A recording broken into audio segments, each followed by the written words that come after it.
free-hati don't depend on the world. By becoming dependent on God, our dependence on the world vanishes, and by giving up dependence on the world, we automatically depend on God.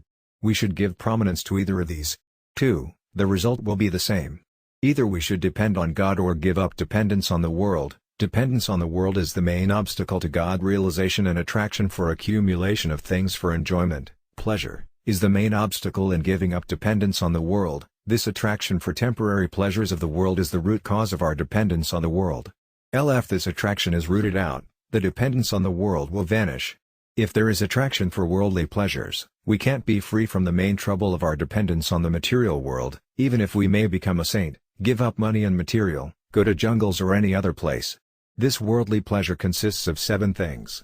They are sound, touch, form, taste, smell, the 5 senses, and respect and praise. These 7 are the main obstacles to God realization. So long as there is attraction and love for them, we can't give up our dependence on the world, and without giving up this dependence, we can't totally depend on God. On the other hand, if we depend on God, our connection with the world will break up and we shall be free from our attachment to the world. This attachment to the worldly pleasure is a great temptation. We can get rid of it by giving it up. The method to give it up is to be engrossed in prayer, worship and remembrance of God by depending only on God. By getting spiritual joy, we can easily get rid of the worldly pleasure. As compared to the spiritual joy, material pleasure stands nowhere. When we start getting that spiritual joy, the worldly pleasures grow insipid. Worldly pleasures, respect and praise are nothing before that joy. There is an uncommon and exceptional joy in becoming dependent on God. We should experience that joy. That joy can be experienced either by feeling or by understanding. We should feel that God exists and He is mine, and am His. No one else except Him is mine. No one else is important. Otherwise we accept God as ours by having attachment and connection with the world. But our connection with the world can continue. It is to come to an end. We don't even remember the family with which we had affinity in our previous birth. In the same way we shall forget our relationship with the present family, money and material. There will be no affinity. So it is better to give up our attachment to them ourselves, otherwise we shall be forced to give them up. They are short-lived and temporary, we can't continue our possession over them. Our continuous attachment, to what is actually temporary, is only due to our own foolishness. Let us think of our childhood.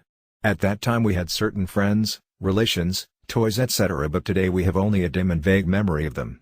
We don't have even the least relationship with them. At the time of our childhood what appeared to be permanent truth can't be proved today.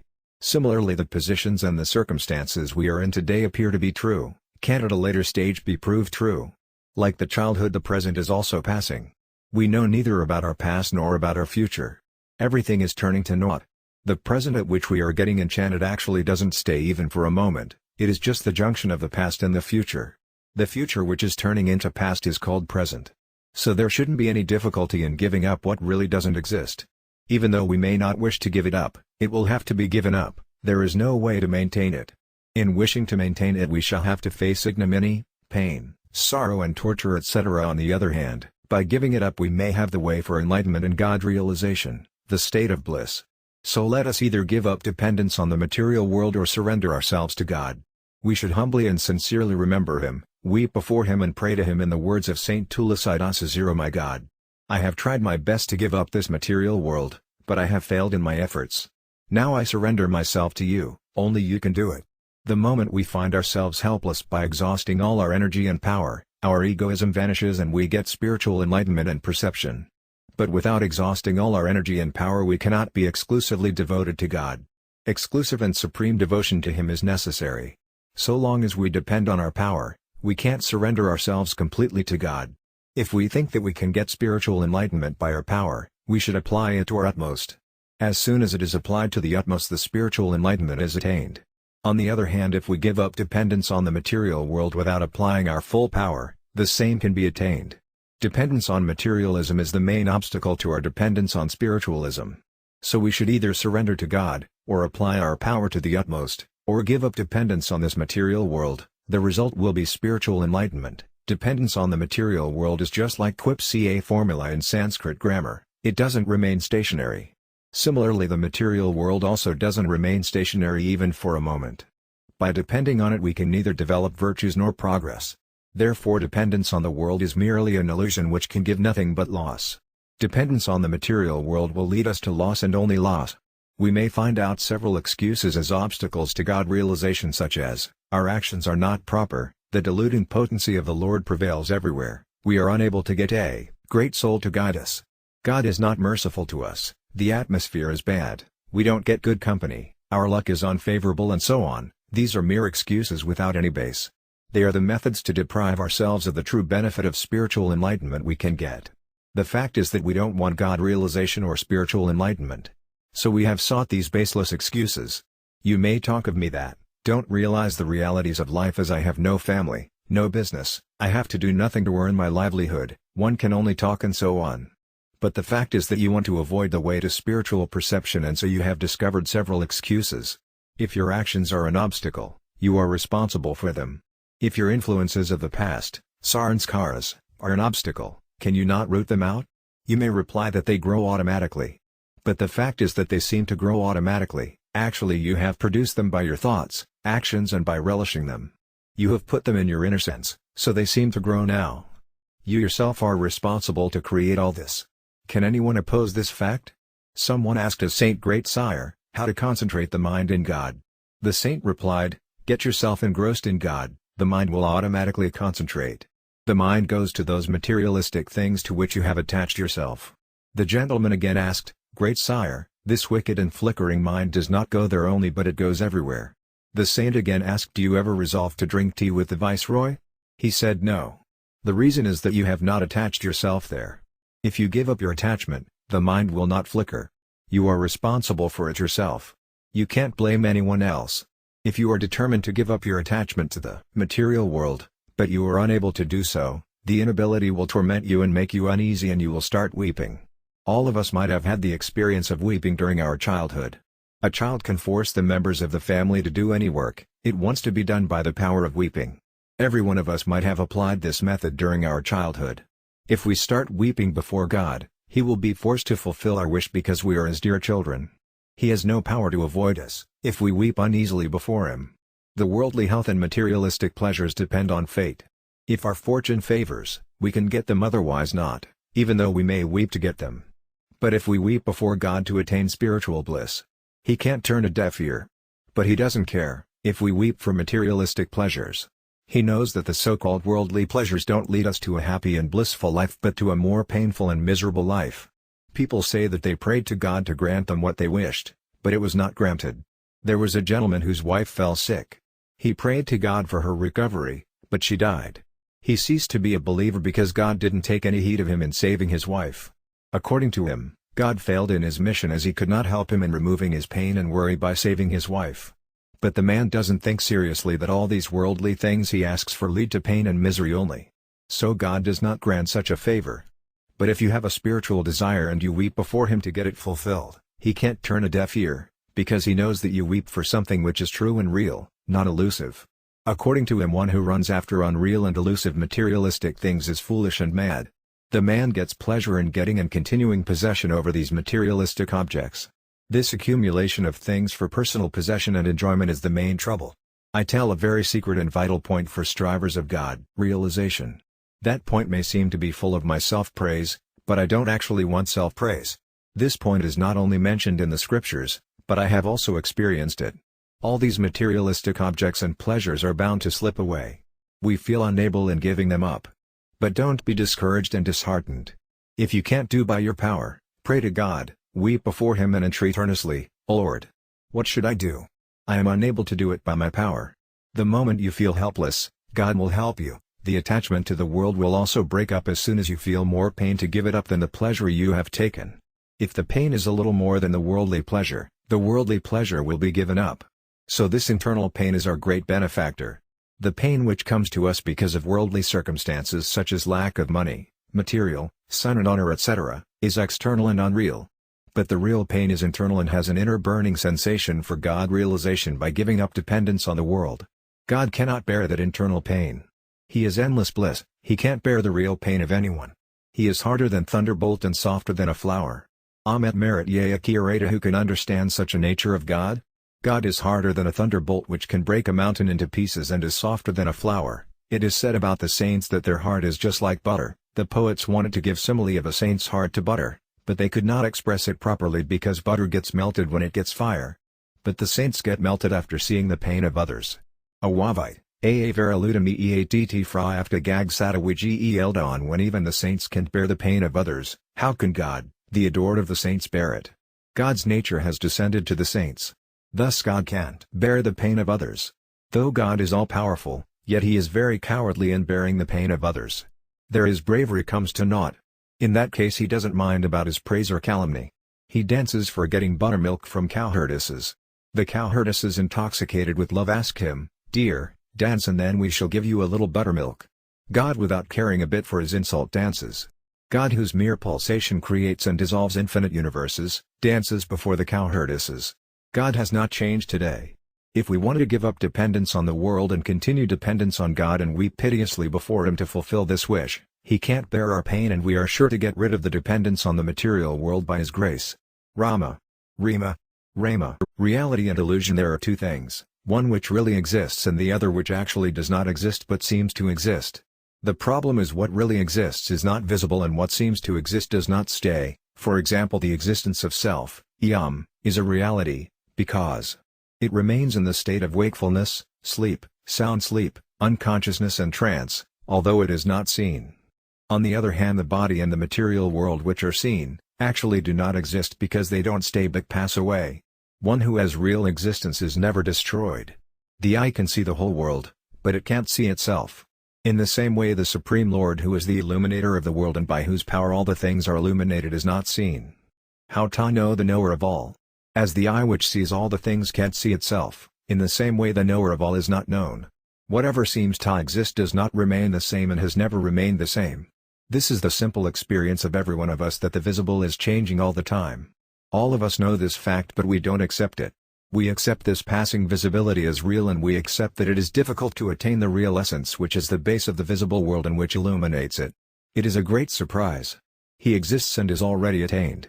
It is by his enlightenment that the elusive material world seems real. Actually, it is not real, but it seems to be real because of our ignorance. The sense organs, body, mind, intellect and the material world, all belong to one category or class, and their knower or illuminator and the soul, ATM, belong to a different category. The sense organs, body, mind, intellect and the material world are changing all the time. They are passing and flowing. They can't remain the same.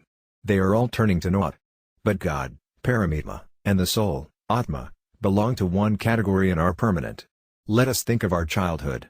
Where is our childhood and where are the circumstances of our childhood? They are no more now. Similarly, the circumstances and the age we are in today will not remain in future. They are sure to pass away, but the knower and the illuminator of all these things and circumstances never changes. He is the same all the time. Now the question arises, how to attain him? The answer is that nothing is to be done, because whatever is attained by doing has creation and dissolution. That is born and perishes. But to do nothing doesn't mean idleness, laziness and negligence. It means to get established in the eternal essence which is ever attained. It is said in the Gita that by making the mind steady on the soul, you should allow no thought to enter the mind. The soul, Atma, the eternal essence, pervades everywhere. You should accept it and then think of nothing. It is said that if you think about the Supreme Spirit, Paramatma, you will lose your identity with him, because it is not possible to think about an object, unless the thinker and the object of thinking are different. Therefore, get established in the universal self and be silent. By being silent you will experience your identity with the Supreme Soul, which is self-evident, because everyone is automatically established in him. By thinking about trashy things you can experience your situation in the universal self. In the Gita, the spontaneous situation has been expressed by the word swastha, 14:24, i.e., establishment in the self. All the human beings actually are established in the self, but they accept themselves established in the body, which is separate from the self. The experiencer of joys and sorrows is the individual soul Purusa. Now the question arises, which individual soul becomes the experiencer of joys and sorrows?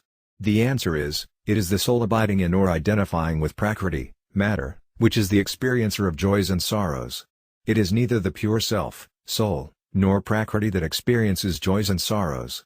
Prakriti is not the experiencer because it is insentient, nor can the soul be the experiencer because it is pure. The experiencer is the embodied soul, which is the union of matter, Prakriti, and soul, Purusa. When is a man the same in joys and sorrows? He is the same in joys and sorrows when he is established in the self. And there is no labor in getting established in the self because that is already established. Nothing is to be done except accepting this fact that there is one who is all truth, all consciousness and all bliss, and you are already established in him. In this situation, don't think about anything and remain as long as you can. Take no heed of any thought. If it comes to your mind, it is bound to perish, because whatever is born is likely to perish. Like the ebb and flow of a wave, the thought appears and disappears. You should not think it good or bad, favorable or unfavorable, and you should not be pleased or displeased. To think it good or bad is to entrap yourself. Therefore remain indifferent. People do a jot of labor to control their mind, yet it is not controlled. Neither try to control it nor apply it anywhere. Have an indifferent attitude and you will see that there is no problem, because the force of the mind will perish spontaneously. Why do you intentionally get into trouble by trying to eradicate it? Let the passing pass away. Lord Krishna in the Gita has spoken very little on the volatility of the mind. Arjuna put the question in 2 couplets, which Lord Krishna replied only in the half couplet. In the first half couplet he has supported Arjuna's statement, and in the second half he has replied that the mind can be kept under control by practice and dispassion.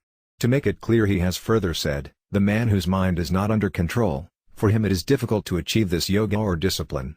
To control the mind does not mean to concentrate or check it, just like controlling a horse with bridles. Here control means not to think about worldly pleasures but detach yourself from the mind and not to work according to it, do action without having either attachment or malice. We should not attach ourselves to the mind, we should be indifferent. By thinking what is going on in the mind you connect yourself with it, otherwise it is separate from you. You are ever living and it is ever changing. Why do you worry if it is volatile? To be indifferent is the best method to keep it under control. It is the experience of every one of us that we try our best to control our mind and concentrate it on the Supreme Soul, yet it never concentrates. We want to remember God in solitude, but the material world comes to our mind by force. Are you responsible for what you don't want to remember but comes to your mind? You get entangled without rhyme or reason. The thought that is born is bound to perish. So why do you get into trouble by connecting yourselves with it? There are 2 things, one is what you do and the other is what happens. You are responsible only for what you do. But you are not responsible for what you do not do, but what happens. You have grown old from the young age, but are you held responsible for it? Therefore you are not responsible for the worldly thoughts that come to your mind. If you try to eradicate the thoughts from the mind, it means you are accepting their existence and making them more powerful. They are all perishing all the time. Lord Krishna says not to think about them. If you don't think, but the thoughts come, they will calm down like the waves which rise and ebb. You should be indifferent without interfering, and this is a very good tact to control the mind. I have got this tact after several years. So apply this tact instantly. Be indifferent to the mind.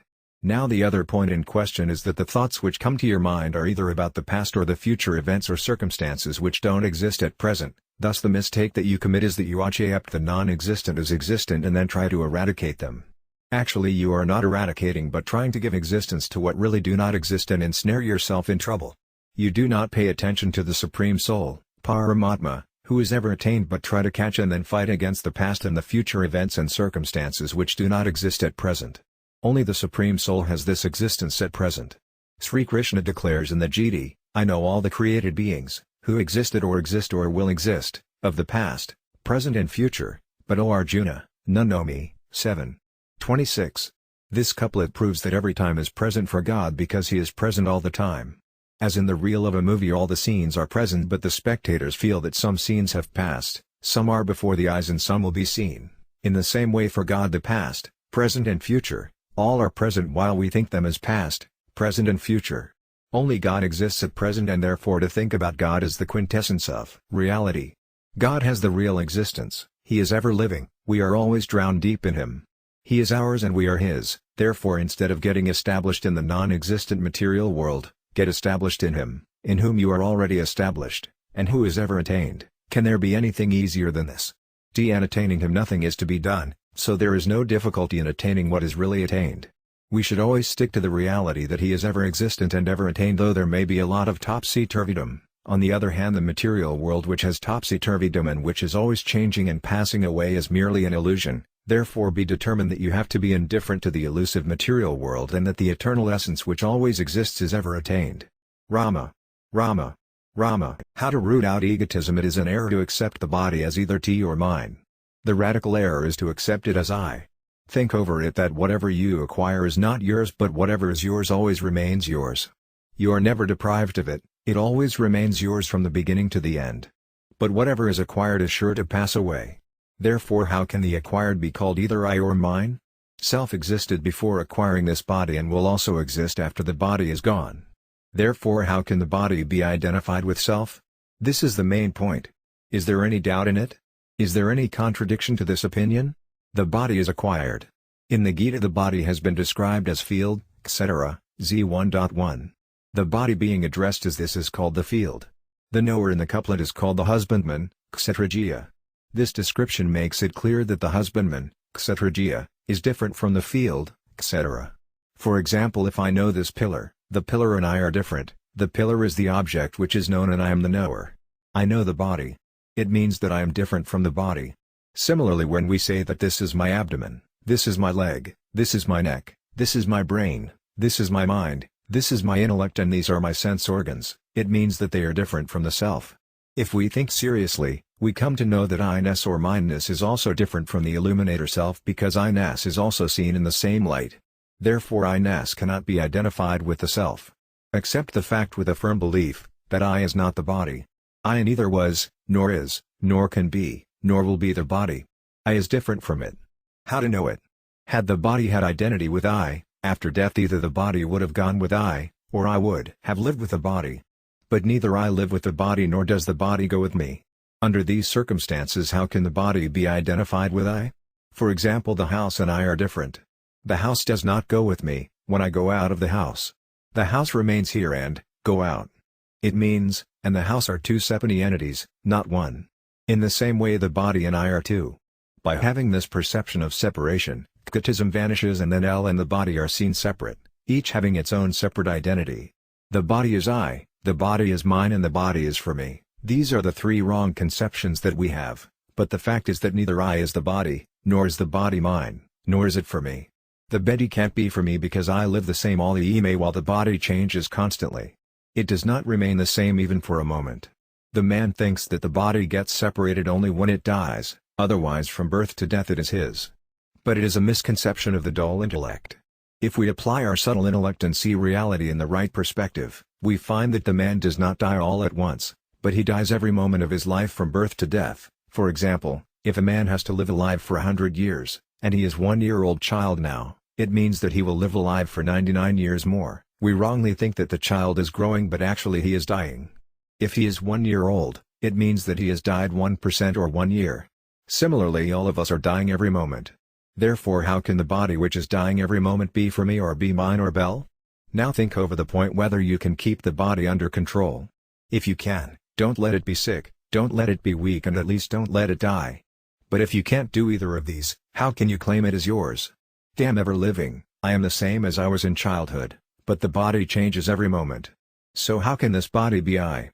Secondly, how can the body be for me because one which lives with me all the time, can be for me? When it doesn't live with me and is not useful for me all the time, how is it for me? The body has its identity with the material world. Both of them are constituted of the 5 subtle elements, earth, water, fire, air and ether. Both of them are of the same category. We have got this body from the world to serve the world. So instead of accepting it as good, we should use it for the service of the world. By doing so our relationship with the world will break up and identity with the body will perish. You may have a doubt. You may say that with the body you remember God, have meditation and serve the people. Thus the body is useful for God realization. But if you give a serious thought to it, you will realize that the body has not proved useful to you but you have lost your identity and mindness with the body. By God's remembrance and meditation your inner sense has been purified and by purified inner sense you could realize that you are neither body nor the body is yours. You are the same. The body has not been proved useful, rather it has been purified. The sense of I or the sense of mine is impurity. In the Gita God has declared that the ascetic, yogi, performs all actions for self-purification. In this couplet the world merely will be used with senses, mind, intellect, reason, and body separately viz., merely senses, merely mind, merely intellect and merely body, v. 11. By using merely, he means that you should not accept your connection with them. To accept your connection with them is impurity. In the Ramakaratammanasa it is said that let the impurity of mindness be burned. This mindness is the filth. What is the reason that we have been practicing constant remembrance of God for several of years, yet our mind is not purified? The reason is your attachment or mindness with the mind. This sense of mindness is impurity. You think that remembrance of God will lead you to blessedness. By remembrance of God, by loud chanting and by meditation etc., the inner sense will be purified, and then you will understand that the mind is neither I nor mine. If the body is neither T nor mine, how can it be for you? You are ever separate from the body, mind and intellect. By accepting it as ours we get attached to it. You think about God with your intellect. Mind and intellect belong to the matter, prakriti, they are not yours. The matter is different from you, it is alien to you. Therefore if you have to depend on the alien, you are dependent. Even in meditation and trance you will have to depend on the matter, but sentience can't be achieved by the matter. It can be achieved by giving up dependence on the matter, because without giving up dependence on the matter, you can't separate yourself from the material things, body etc. Therefore if you achieve the state of benediction by giving them up, how are they useful for you? Giving up dependence on them is useful. So the earlier you give up your dependence on them, the better it is. Try to understand in the right perspective. If you apply your body to remember and worship God, to do charitable and virtuous action and to do service to others but don't apply it for yourself, all these activities will lead you to the state of benediction. Don't think that the body is yours. You have got it from others and therefore it should be used for the service of others. From others you have got not only the body but also other necessities of life such as food, water, air, house, road etc. Therefore you have to apply all the things which you have acquired from others for the service of others. Thus you will not be indebted to them, rather you will be free from the debt. On the other hand if you accept the material things as yours and for you, you will be indebted to others more and more. Therefore be free from the debt by serving them. You may wish to use the body for yourself, but it can't be useful for you because you are sentient and the body is matter. Then what should be done? You should break up your relationship with the matter. Whatever you do, do it for others, not for yourself. By accepting them for you, your individuality is maintained. It has been said in the scriptures that this oblation is not for us. It means that it is not for us. We have to detach ourselves from the oblation or the religious sacrifice. In the Gita also it has been mentioned that the superior gift is that which is made with the conviction that it is our duty to do so and which has no desire for fruits. Zval. 20. If by doing any service to others you feel proud that you have done some good to others, it is an error on your part, because whatever art or knowledge or ability or possession you have got it from the society. So there is no obligation, if you analyze it for the society. If you are proud of it, you develop egotism and egotism leads to mindness. Therefore, what we call this is neither I nor mine nor for me. How can this be called I? This is not I and I am not this. How can this body, this mind, this intellect, this life, this sense of I be the self? Neither these are I nor these are mine. Give a deep thought to understand it. You taught anyone and made him your disciple by giving him Gayatri mantra, a meter of the Reveda which is to be recited daily, and you become his spiritual guide, guru. Now the guide and the disciple are two and there is the relationship between the two. This relationship has created a different existence. This relationship is the cause of birth and death. Therefore, root out your relationship with the matter as soon as possible. This detachment from the material world means rooting out egotism. Narayana. Narayana. Narayana. Salvation through dealings. A point has come to my mind that if we learn how to live in the world, we can achieve salvation. To live in the world is an art. If we understand that art and also practice it, we are relieved of the worldly distress. For example, if you have to cook food, you know how to cook it, but unless you cook it, it cannot be cooked. In the same way, if you don't know how to cook it, but you cook it, it can't be a good preparation. Therefore, to perform an activity there are two things, the knowledge and the action. How to live in the world is an art. Suppose there is a man who has got parents, brothers, sisters, wife and sons etc., and he serves them, gives comfort to them and always thinks and acts for their good, without having the least desire for his own comfort. It means he knows the art of living in the world, but if he desires for his own comfort, it means that he has not learnt the art of living in the world. When you live in the family, you serve the members of the family, but when you go out, you don't serve others, but others serve you with water, food, accommodation and guidance etc., so that you may make the journey comfortably. In this way, by expecting service from others, we can't be relieved of the worldly distresses and can't attain benediction. If we wish anything from others, we become dependent. But if we don't wish anything, we are independent. This is an established principle. Wishing for anything from the world means dependence on the world, and fulfilling the wish of the world means independence.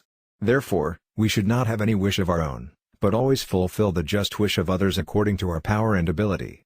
Now the question may arise, why should we fulfill the wishes of others, if we don't wish for anything from them?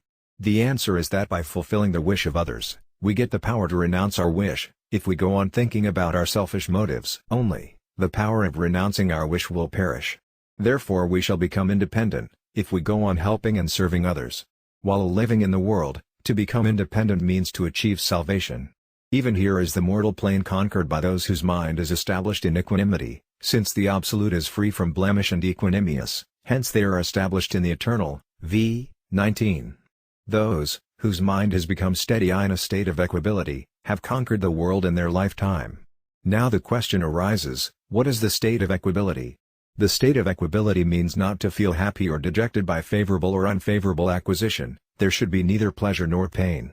If we remain steady in all circumstances, it means we are victorious. But if the desired and undesirable circumstances affect us and make us unsteady, it means we are defeated. When will they not affect us? They will not affect us, if we don't live in the world for ourselves, but we live for the world. By living like this we shall get elevated from the world. We have got this body, power, ability and understanding etc., from our parents. Therefore, we should utilize these things to serve them without any selfish motive. We have to live not for us but only for them. If we don't live for us, their good or bad behavior will not affect us, because we don't live to get good behavior, we don't live to get anything favorable for us. We live to serve them, to comfort them, to make them happy, to do good to them and to relieve them of the worldly distresses. We should do all this for others by actions as well as feelings. Now the question may arise that we shall be unhappy by doing so. The answer is that we shall be unhappy only if we desire anything from them in return and they don't satisfy it. If we don't have any desire and they don't satisfy it, how can we be unhappy? We are unhappy only if we have any wish and they don't satisfy it. Question: if we serve others, but they give us trouble, what should we do? Answer: if they give us trouble, we shall attain the state of benediction very quickly. By serving others, there is renunciation and we attain the state of benediction, while the troubles inflicted by others destroy our sins. The destruction of the sins purify the inner sense. Thus we are doubly benefited. Our duty is to give comfort to others and to satisfy their desires, not to get comfort and to get our desires satisfied. In order to satisfy the desires of others, 2 points are important. The first is that their desire should be just and the second is that it should be within our power to satisfy it. If their desire is just, but it is not within our power to satisfy it, we should express our inability and ask for pardon. But if we have got the power, we should satisfy their desire. Thus live in the world like the leaves of a lotus plant. The leaves of a lotus plant, unlike a piece of cloth, don't get wet, water does not adhere to them. In the same way, if we live in the world not for us, but for others, we do not get wet, viz., we do not get entangled in the world. The question may arise that the leaves of a lotus plant also get dyed from the water. The answer is that you will also get the bare necessities of life from the world. The purpose of getting bare necessities to maintain the body should be to serve others, they should not be for us. The things acquired from the world should be used in the service of the world. We should totally give up the idea of getting anything from others. In this way, by serving others we shall get out of our old debt, and if we don't want our desires to be satisfied by them, we shall not be newly indebted to them. On the other hand, if we don't serve them, we shall continue to be indebted to them, and if we continue our desires to be satisfied, we shall run into new debt. We grieve at the death of a man because of 2 reasons. The first is that we have got comfort from him but we have not given comfort to him, and the second is that we hope to get comfort in future. Had we neither got comfort from him, nor hope to get comfort in future, we would not have grieved at his death.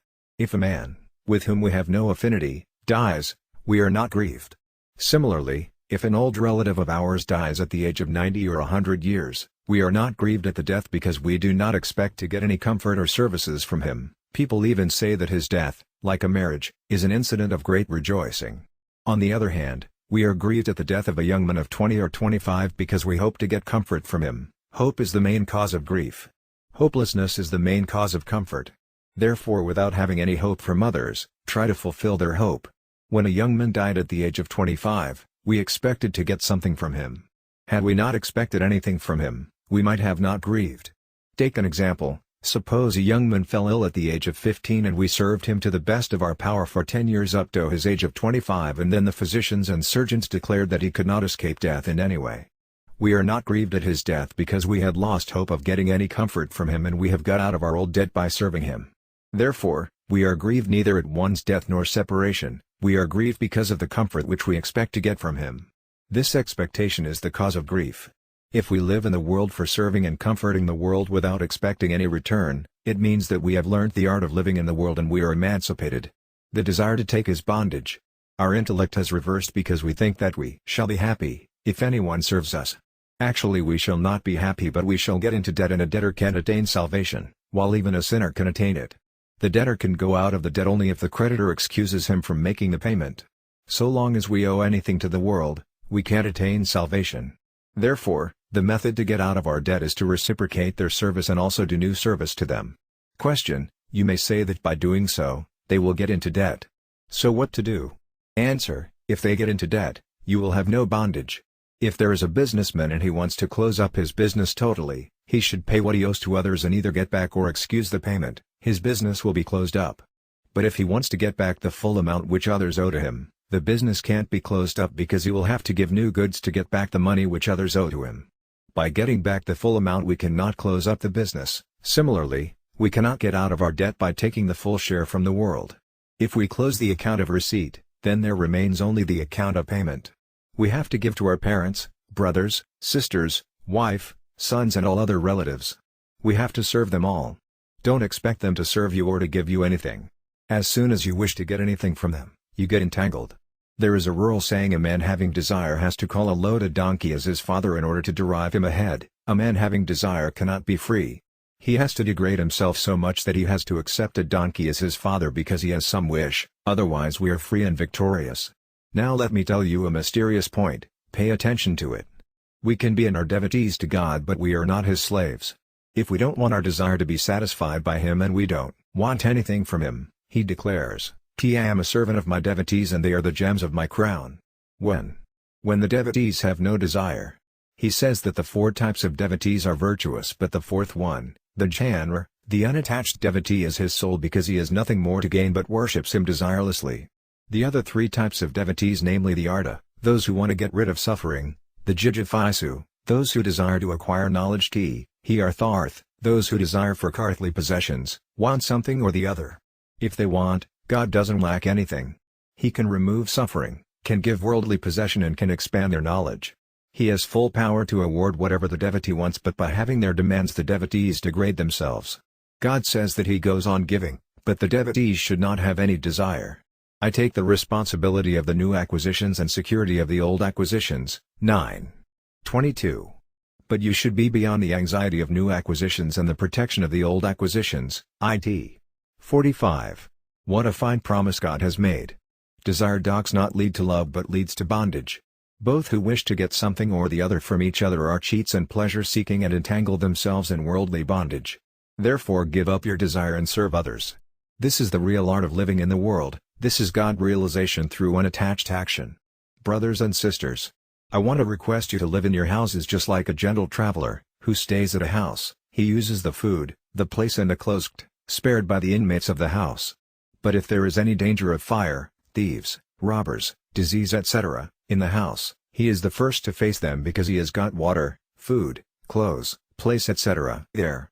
He thinks that it is his duty to serve the inmates of the house.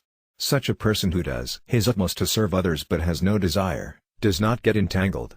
He gets entangled only if he has any desire to get anything. Therefore, brothers, serve others. We should take a little food and water to keep body and soul together, because without being alive we cannot serve others. Therefore, we have to take the bare necessities of life such as water, food and clothes not for our own comfort, but to serve others. There was an old saint with us who used to say that we should live in the world like a rubber ball which goes on jumping and does not adhere to any object. Don't become a ball of wet clay which adheres to any object it touches. This is the real art of living in the world. Can't lead to bondage, emancipation is self-evident in it. This emancipation is called salvation on benediction. Narayana. Narayana. Narayana. The key to immediate God realization is to have the only desire for God realization. We think that like other worldly activities, we shall attain God realization by making efforts. But it is not at all applicable for God realization. God permeates every place, thing, time and man. To attain that essence the inner desire is a must, because the Supreme Essence is neither to be created nor to be changed. He is the same everywhere all the time. The Supreme Spirit, Paramatma, has his full existence where you salam. Therefore, we can attain him by mere desire. Nothing in the world except the Supreme Spirit can be achieved merely by desire. The worldly things can be achieved by the combination of the three things: desire, effort and luck. Suppose we want money. To get it we should have desire, make an effort and have the luck, then and then only we can get it. But God realization can be attained by mere desire. Desire will automatically lead to effort, though the attainment of the Supreme Spirit, Paramatma, does not depend on efforts. It is not the result of an action. Whatever is created by action is perishable. The Supreme Essence is neither born, nor attained by action nor is perishable. He is the same. We should have only the desire to attain Him without having any other desire. Time and distance are not obstacles to God realization. The desire to get the materialistic things is the only obstacle. We are connected with the world only because we want our desire to be satisfied by the world. If we give up this desire, our affinity with the world will break up, and as soon as we break up this affinity, we attain the Supreme Spirit. He is already attained, but he can't be experienced because of our affinity with the world. By having desires and making efforts we can achieve worldly things, but even if we achieve them they have no value for the self. What seems acquisition will perish and you will get nothing but deception. You will be deprived of God realization. The time and the human body will pass away. The man has great desires to acquire things which he lacks. He has established the principle that the worldly progress is a great asset, but it is a wrong conception. If we attain the position which we could not attain earlier we think that we have made great progress. If I become rich or learned or famous, the people will say that I have achieved much by becoming a millionaire or a scholar or a man of reputation and honor from an ordinary man. The so-called progress is merely an illusion, because in the spiritual world wealth, knowledge, reputation and position actually have no value, though they seem to be important to the worldly man. But if we attain God who is omnipresent, it is our bravery. He who is ever existent can never be non-existent. You are different from the material world. You always remain unchanging and unaltered, while the world is changing all the time. The childhood, the youth, the old age, the sickness, the health, the poverty and the riches all change, but you always remain the same. The material world cannot live with you and you cannot live with the material world. No one, including Brahma, the creator of the world, has got the power to live with the world. The world also cannot live with them. You are not established in the world.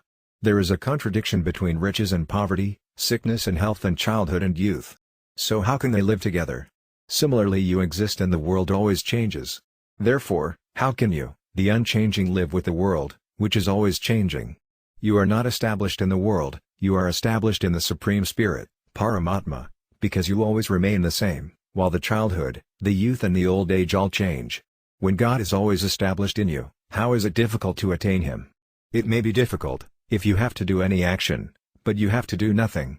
Therefore, there is no question of its being difficult or easy. If you feel that this is a fact which can not be denied, why do you not accept it?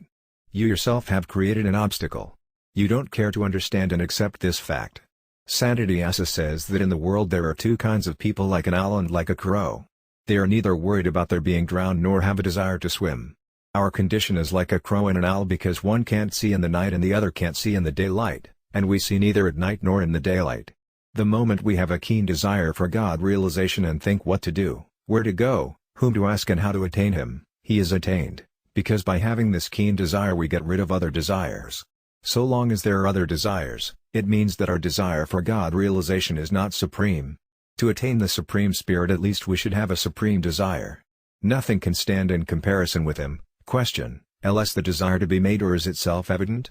Answer: the desire for God realization is self-evident, but to arouse it you have to give up other desires, because you have caught them. By having the only aim of God realization and by giving up other desires, the desire for God realization will manifest automatically. You have to give up the worldly desires which you have. Did you have the desires which you have today, 50 years ago? You did not even know these desires.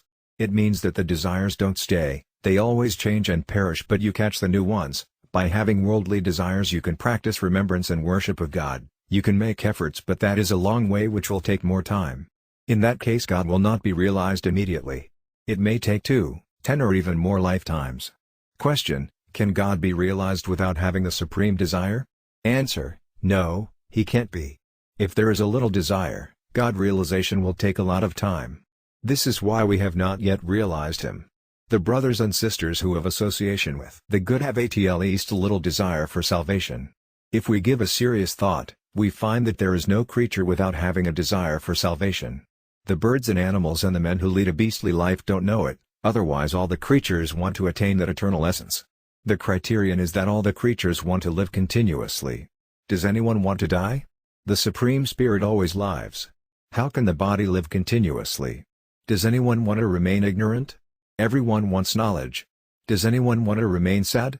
All want to be happy. Therefore, sat, truth, means to live forever, cit, knowledge, means to know, and ananda, bliss, means to be ever happy. Therefore, the desire for sat, cit, ananda, truth, knowledge, bliss, is a spontaneous desire. Can it be destroyed? No. This desire is not satisfied because you have caught other desires. As soon as you give up other desires, you will experience the eternal essence. Destroy the worldly desires altogether and you will attain God immediately. Take Dhruv as example. He did not attain God realization immediately. Even after realization, he was not happy, but he felt sorry by thinking that he had committed a mistake by praying to God to grant him the kingdom. The result was that he had to lament. You will have to feel sorry and lament for the desires which you want to satisfy now. Worldly desire obstructs the desire for God realization. It is only harmful and not useful at all in spiritualism. Tell me if it is beneficial in any way. So what will you give up, if you can't even give up what is harmful? The desire for accumulation of things for enjoyment and personal possession is the main obstacle. Worldly enjoyment is not so harmful as is the desire for it. I did not know for so many years that the main obstacle to God realization is the desire for worldly enjoyment. After giving discourses for several of years, came to know that the desire to get worldly enjoyments is the real disease which is an obstacle to us in having the supreme desire for attaining the Supreme Spirit. Paramatma, this is the root cause of the misfortune, this is the seed of poison. Tell me if there is any other obstacle except this. You have association with the good and you also study the books. Have come to know this fact after several years. Question: how to get rid of the desire for worldly enjoyment? Answer: the best method to get rid of it is the firm determination, and a keen desire of your own to get rid of it. No method will be successful without it. You should be prepared to give it up, and it can be given up soon by the method which I tell you. After reading books and listening to the discourses of saints, I have learned several methods. A very simple method, which is useful for all the brothers and sisters whether they are educated or uneducated, young or old, is to have a desire to give comfort to others and to do good to them. By having this desire, the desire for worldly enjoyment will perish. Make an experiment, and if you don't succeed, come and tell me. If you feel that it is not reasonable, tell me. Fortune is no obstacle to it. Blaming your fortune is merely an excuse, it is a method to deprive yourself of the real benefit which you may get by making efforts. Man has several excuses such as his fortune is not favorable, the time is bad, God has not been kind to him, he has not got a good guide and saints. But they are nothing but mere excuses to be deprived of the eternal essence. You, yourself have created these obstacles. Can God, the well-wisher of the entire creation, be so unkind as not to let us go to him? If our actions and desire for pleasure are obstacles, we can destroy them, because we ourselves have created them. If we have not got a guide and saints, there is no need to get them. When God has given us this human body for God realization, has he not given us enough stuff? God has endowed us with a large property in the form of 2A knowledge. By getting this true knowledge, there is no need of any guide, but if there is need, God himself will have to come in the form of a guide, Krishnaradvanda Jagajuram, because he is the guide of the world. Why do the saints and great souls live in the world? They should have died because they have already achieved what they had to achieve. They live only for us. We have got every right over them. If a son is having trouble in the presence of his mother, what is the utility of the mother's being alive? If the mother doesn't look after the child, she should have died. She need not remain alive. Similarly, the saints and the great souls live in the world only for the benediction of creatures. Therefore, it is meaningless to say that you have not met any great soul. Where will they go? They will be forced to meet and guide you. Similarly, if you need a guide, guru, he will come, God will send him. Such type of incidents have occurred several times. This is a fact. Therefore, our fortune and actions are not obstacles. For God realization only a keen desire is necessary. That keen desire has power to burn all the other desires. This is a fact which cannot be denied. We have discussed these problems in the form of questions and answers. I have consulted books and have thought over them.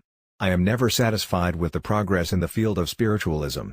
I have a desire to find out the new means and ways to achieve salvation early. I know that my desire is not excellent, But God has bestowed His exceptional benevolence upon me which does not let me cease, but pushes me ahead. There are several wonders to tell you.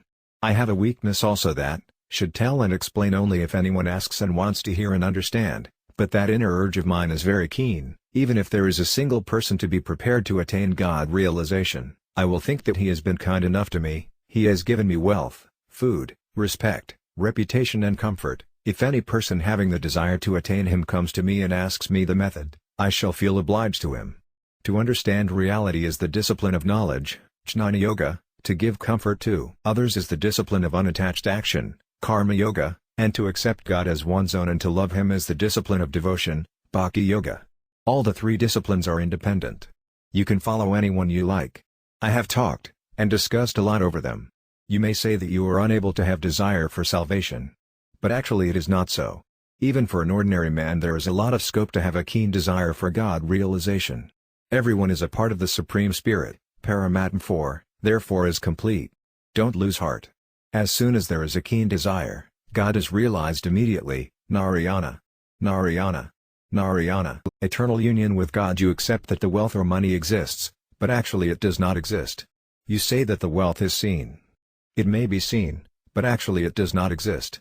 Can you see the wealth now?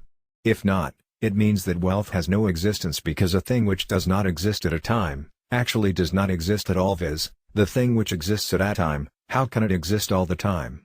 It can't. You have given existence and importance to it, so it seems to exist.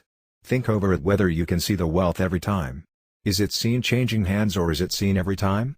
If you think over it you will come to know that the wealth does not stay in one hand, it always changes hands. In the past there was no wealth, and in future also there will not be any wealth. But God was in the past. He is at present and will also live in future. He does not change any place. Is there any doubt about it?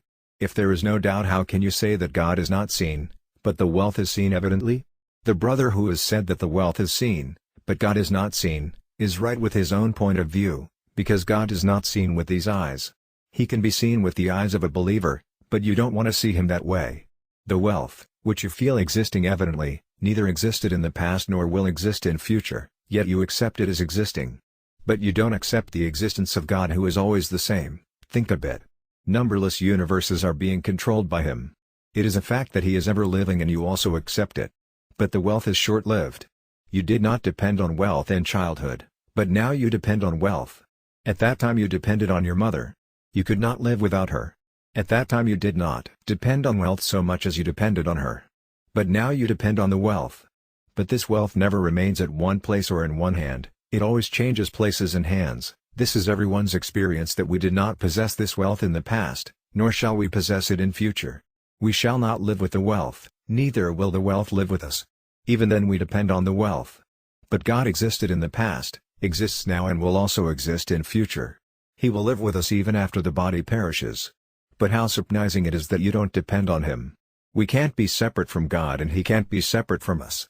We have no power to keep apart from Him and even He has no power to keep apart from us. The day God keeps apart from us, we shall become a different viz, a special God. Thus there will be two gods. But it is not possible. God can't give up our company. We should depend only on God, because He has a free existence. We should not depend on those which have a dependent existence viz, which have no existence of their own. God does not live, neither can live without us because He is omnipresent. He is present in all the places, time, things and men. How can He leave me?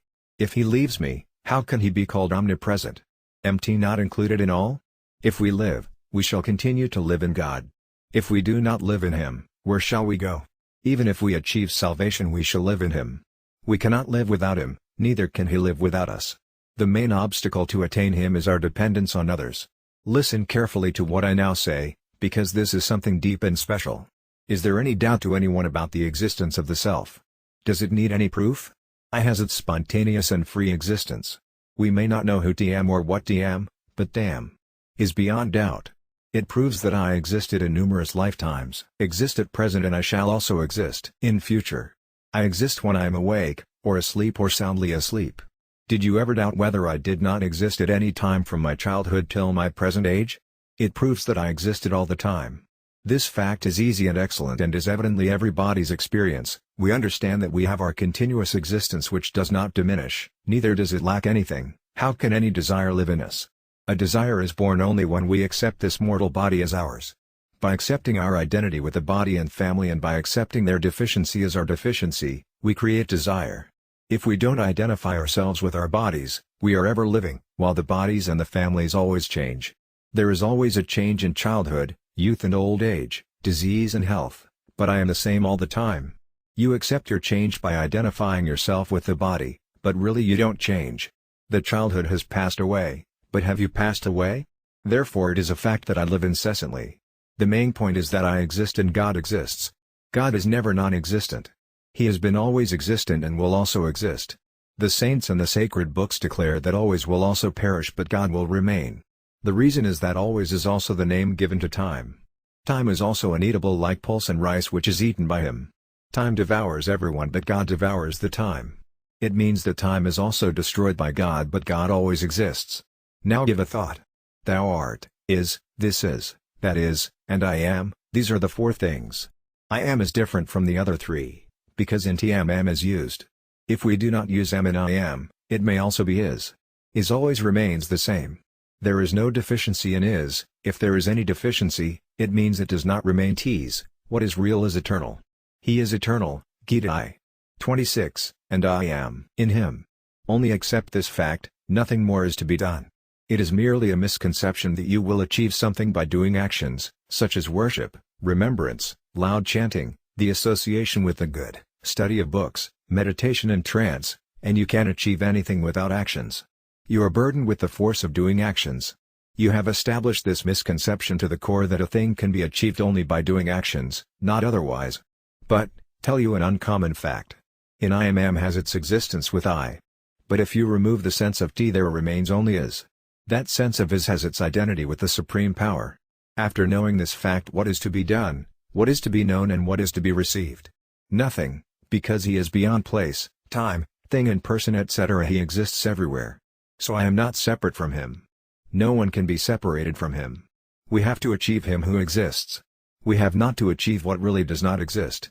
If we try to achieve what really does not exist, it will be futile because what does not exist will always remain non-existent. On the other hand, we have to achieve the eternal essence that always exists. We are in him and he is in us. This is everyone's experience. I am and I am the same. The state, the time, the union, the companion, the feelings all have changed. But have you changed? In the same way the whole world changes but the Supreme Soul, Paramatma, remains the same. We are fragments of the unchanging Supreme Soul and not the changing world. We have caught this body, a part of matter, Prakriti, by accepting it as T and mine. Actually it is not ours, it is of the matter. We have committed an error by accepting it as I or mine. We belong to the Supreme Soul. Do you understand? Question: we have understood but it is not fixed in the heart. How to fix it? Answer: as you are saying that Swamiji is and I also say am. Therefore am is weaker than is because is can be used generally for everyone, but am can be used for a particular person. You say I, therefore you have to use am otherwise there is only is. He says am by identifying himself with the body. If the body dies, even then is remains. Try to understand this point in this way. The waves rise in the sea is God and am is the wave and God. If the wave in the form of am is calmed down, the sea in the form of is will still remain. Our real self is not different from is. Accept your identity with that is. Even if you don't understand it, you should accept it. Accept the fact that you have your identity with is. Now you may practice remembrance and loud chanting, you may study the sacred books and you may have association with the good. There is no difference in is. Is there any obstacle in accepting it? Am changes but is does not change. This is the quintessence of what I want to say. This is a simple fact which can be understood by everyone. This is the knowledge of great saints and ascetics such as Sanaka, Sanandana, Vyasaji Maharaja, Sukadevji Maharaja etc., and even of Brahma, the creator of the universe. There can be nothing more advanced than this knowledge. Kaivalyajna, the perfect knowledge, is nothing beyond this. In any religion there neither is, nor will be, nor can be anything more advanced than this. This is such an easy fact that even an uneducated brother or sister can understand it. I call it lofty so that you may value and respect it, that you have got such a possession which was not available quickly to me even after having good company, practicing spiritual discipline and studying sacred books for several years. Now I tell you another point. Don't get perturbed if you can't remember this fact all the time. You should remember this point always, but if you don't remember it every time, You need not worry. Do you remember your name all the time? But whenever anyone asks, you immediately tell it without any doubt. Similarly, you may not remember this fact all the time, but after thinking over it you will realize that this is a fact. It proves that this fact is not obliterated. There is no error in accepting it. It will be regarded as an error if we reject this fact. For example, you are called by the name Hariprasada and you accept it. But if you reject this fact and say that you are not Hariprasada, this is an error. If you don't remember it, that is not an error at all. If you reject this fact, it means that you have committed an error. Even if you don't remember the fact throughout the day and the night, the fact will remain a fact. How can such a lofty, fine and firm fact perish? By accepting it you are relieved of the worldly distresses. Narayana. Nardayana.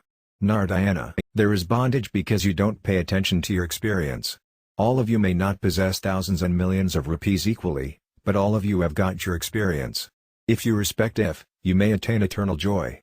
You commit an error because you don't regard it as valuable and important as you regard money, silver, gold, diamonds and emerald.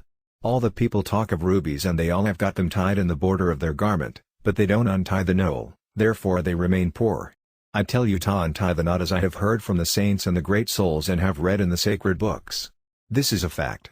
According to Patanjali Maharaja, the scriptures, Vedas, reason and experience are the three criteria to prove the truth. The fact that I'm going to put before you has been said in the sacred books, the scriptures, is reasonable and is proved true by experience. This is everyone's experience, that you accept that you are the same what you were in childhood and will remain the same all your death.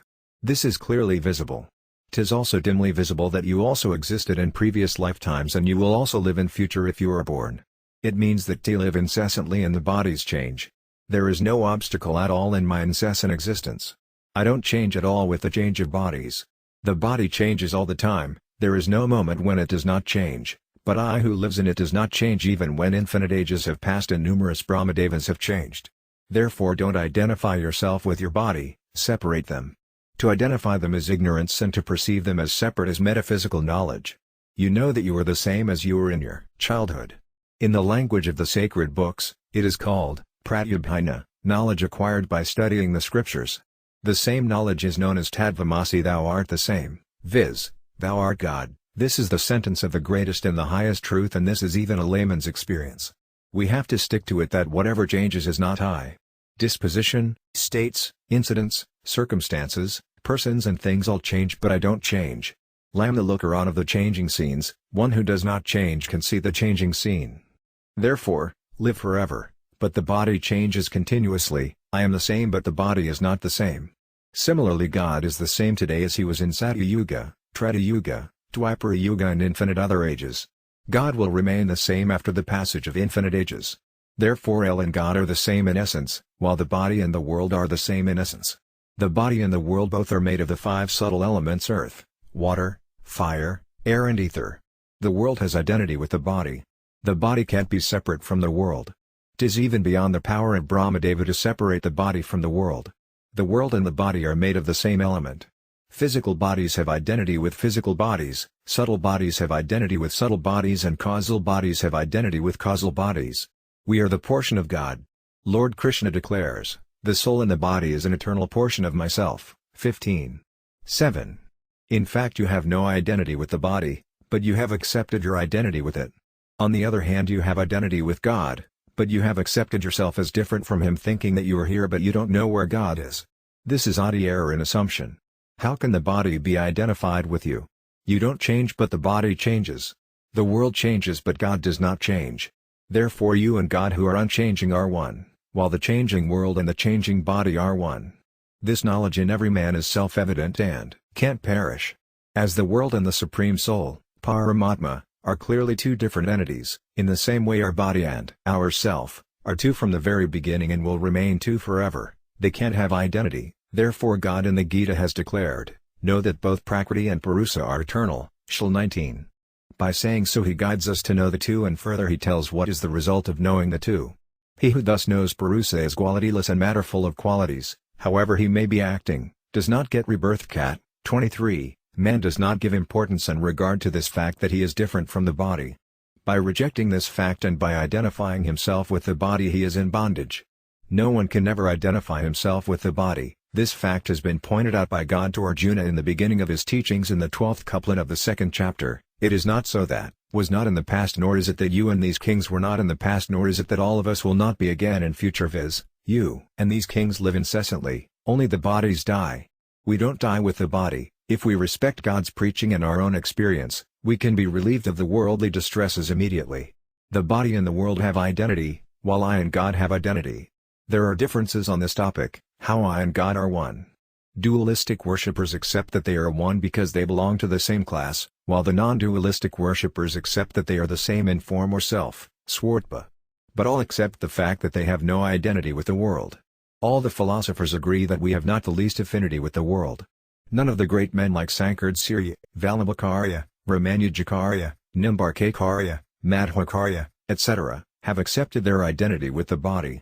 The relationship between the spirit, Atma, and God, Paramatma, has been described by different names such as dualistic, Dvaita, non-dualistic, Advaita, special non-dualistic, Visistadvaita, pure non-dualistic, Suddhadvaita, dualistic non-dualistic, Dvaitadvaita, dualistic beyond thought, Akantayabhata, etc. But there is no difference in this opinion that the spirit has a close affinity with God, whether God and the spirit are two or one.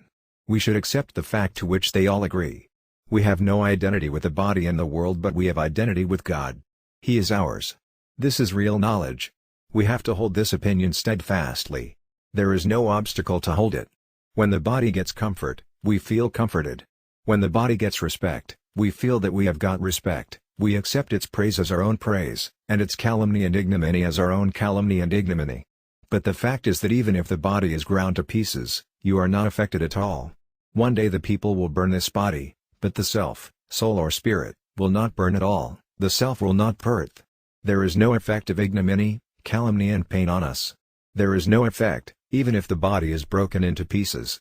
Therefore, it has been declared in the Gita that even a very big pain cannot move that man. Phi. 22. The body can suffer, the body can even become unconscious, but you can't suffer. It is the state of great bliss. By getting money you can never get such a joy. We give importance to money, but we don't give importance to this fact and experience. Have you any doubt in this belief that you and the body are two? Please don't feel pained and comforted by identifying yourself with the body. Question: how can we deny the comfort which is evidently visible? Answer: don't'1 accept it even though it is visible. You see your face in the mirror, but do you accept it as real? You know that it is merely reflection, not reality. In the same way, don't accept the pains and pleasures of the body in you. Be kind, most gracious, by accepting this fact. This body is seen just like your body in a mirror, but actually it has no existence. If you and the body had been one, you would have lived with the body here, or the body would have gone with you. But the body lies here and you leave it. It proves that you and the body are not one. As I am sitting in a house, it means that am different from the house. I go out but the house remains here. Have separate existence without the house. So how can have identity with the house? We see the dead men and animals. Their bodies remain lying, but the soul, jiva, which lives in them goes away. It means that they are different. They have not become different now, but they were different in the past also. They have always been different. In this couplet there is the description of man's experience. The body and the soul, Atma, have been described as different. From the beginning to the concluding part of this topic, viz., up to the 30th couplet, God goes on describing the same fact, because this is the main fact. God started his preaching with this fact and said that the body is ever changing while the soul never perishes. By knowing this fact we can't be distressed. Why should we be distressed, if the perishable perishes and the imperishable remains imperishable? Why should we be grieved? God pervades everywhere in the world, but he has no affinity with it. Even the topsy-turvydom of the whole world can't have any effect on him. Similarly, you are also the eternal imperishable portion of the Supreme Soul, Paramatma. So your body perishes, you will remain the same. You have to face birth and death because of your contact with these attributes till 21. As soon as you detach yourself from these attributes, you get rid of birth and death. This is a fact. You are ever existent and the body always changes. This is a simple fact. Don't assume that this fact does not stay, though it is understood clearly after hearing and your heart also accepts it. This fact can't perish because it is true whether you remember it or not. First you did not pay attention to this point, but now you give heed to it. This is the only difference. But the fact is the same all the time, whether you remember it or not. Now you see this pillar, But when you go out you don't see this pillar. Has the pillar perished? The fact will always remains true. Then the question arises, what is the obstacle? The obstacle is that you are getting comforts from others. This is the main obstacle. If instead of getting comfort from others, you start giving comfort to others, you will get eternal joy. The main obstacle to the realization of this fact is the desire to get money, comfort, praise and respect etc. You can't get money, comfort, praise and respect merely by having a desire. Even if you get them, they can't stay with you. If they stay, your body will perish. Your separation from them is certain. The desire to get them leads to nothing but loss. If you can't give up such a pursuit of loss, what else will you give up? Narayana. Narayana. Narayana. God realization without actions. Pay special attention to the fact that what we call salvation or benediction or God realization is self-evident. That is not attained by doing actions. All the things of the world belong to matter. So they change every moment. There is nothing but change in them. All of them can be acquired by actions. Whatever means you adopt or whatever efforts you make to experience that essence are proper and approved by the sacred books, but there is an excellent and subtle fact that the essence is self-evident. That is not attained by actions. Pay special attention to this fact. I have got this fact from the saints after numerous years. It has benefited me immensely. Therefore, if you pay attention to it, you will also be benefited a lot. We accept that God pervades all the time and everywhere. If God pervades all the time, does He exist now or not? If not, how can we say that He pervades all the time? This is the first point. The second point is, if He pervades everywhere, is He not here? If He is not here, we can't say that He is everywhere, it means that He exists even now and here. The third point which needs your attention is that God pervades in all the things whether they are inert or sentient, stationary or moving. Inert means without life and sentient means with life. There are two kinds of the sentient, stationary and moving. God pervades in all creatures whether they are the meanest or the vilest or whether they are ascetics and saints. God pervades completely in the purest and the impurest persons and even in hells.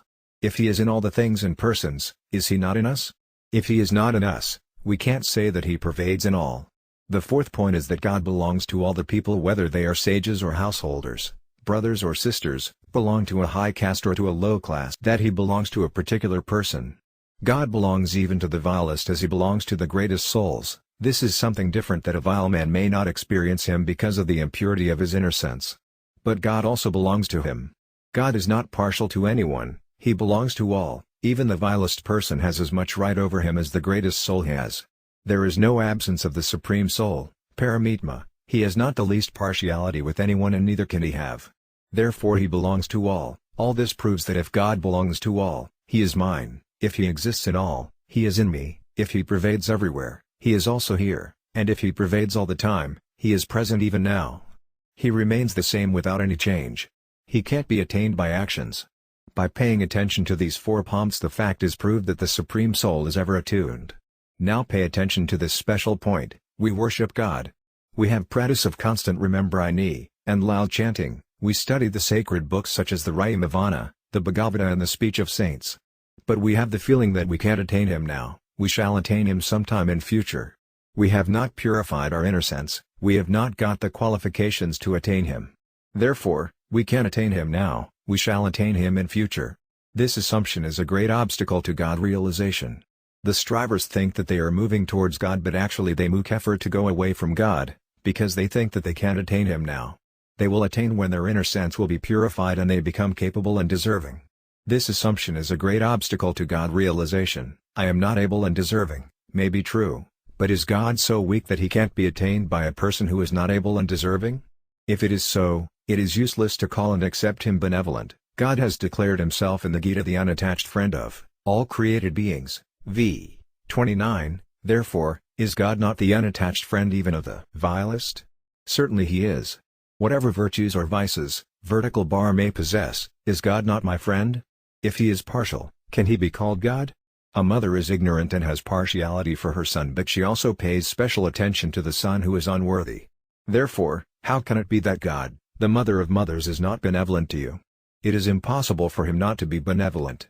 Therefore while worshipping and meditating, pay special attention to this point, while practicing constant remembrance think that God pervades in the tongue, name, breath, mind, intellect, inner sense, body and everything else.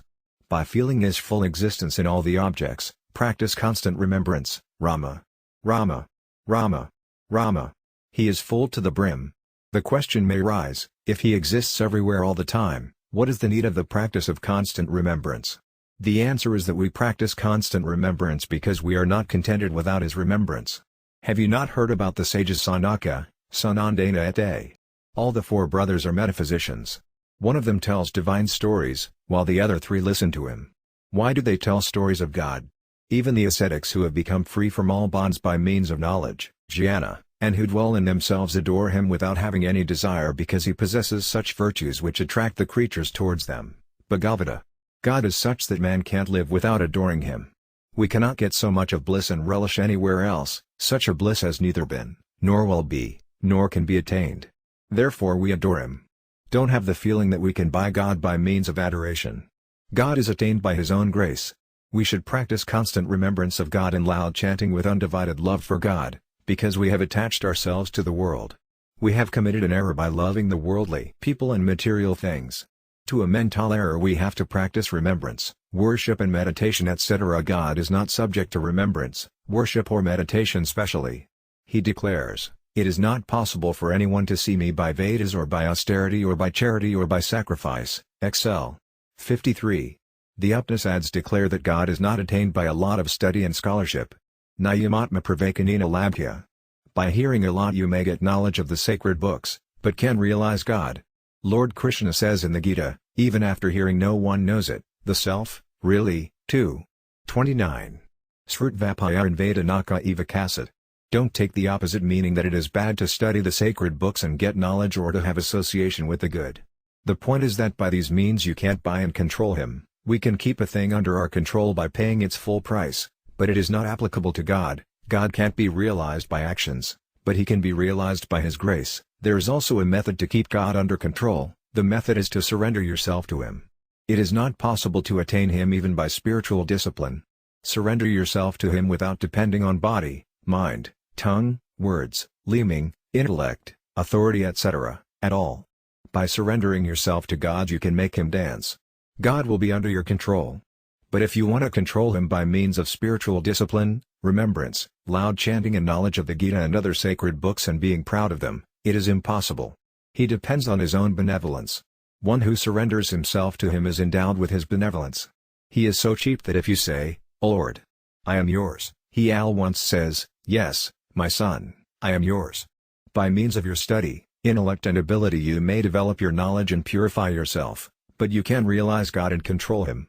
Remember this fact specially that God pervades everywhere all the time and all, belongs to all and is very benevolent.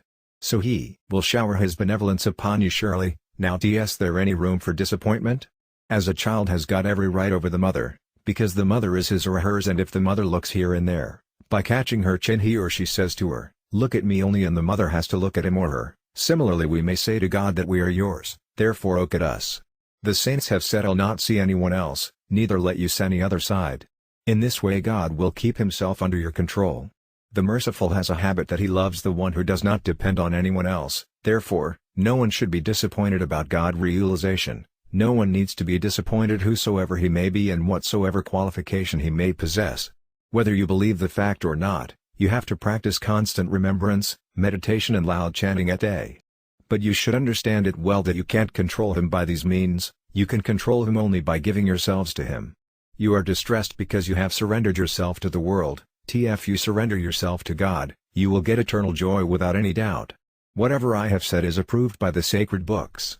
You can't keep God under control by your actions and ability, because if you control him by actions and ability, it means he is weaker, viz., less valuable than these things.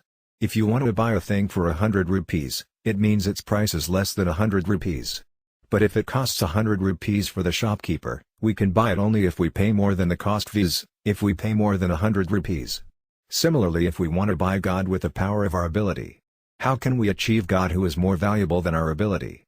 Therefore, we can attain God realization by means of dispassion, renunciation, scholarship and greatness. This is a wrong conception that God can be attained only by the people possessing these qualifications, not by us who are ordinary men. If you feel uneasy for God realization and may not live without him, the great scholars and ascetics will keep on lamenting and you will attain him earlier. If you can't live without God, God can't live without you. Therefore, No one should be disappointed in God realization, nor should anyone have hope to acquire material things from the world, because no one can acquire things from the world only by having hope. Even if they are acquired, they will not stay. If they stay, your body will perish.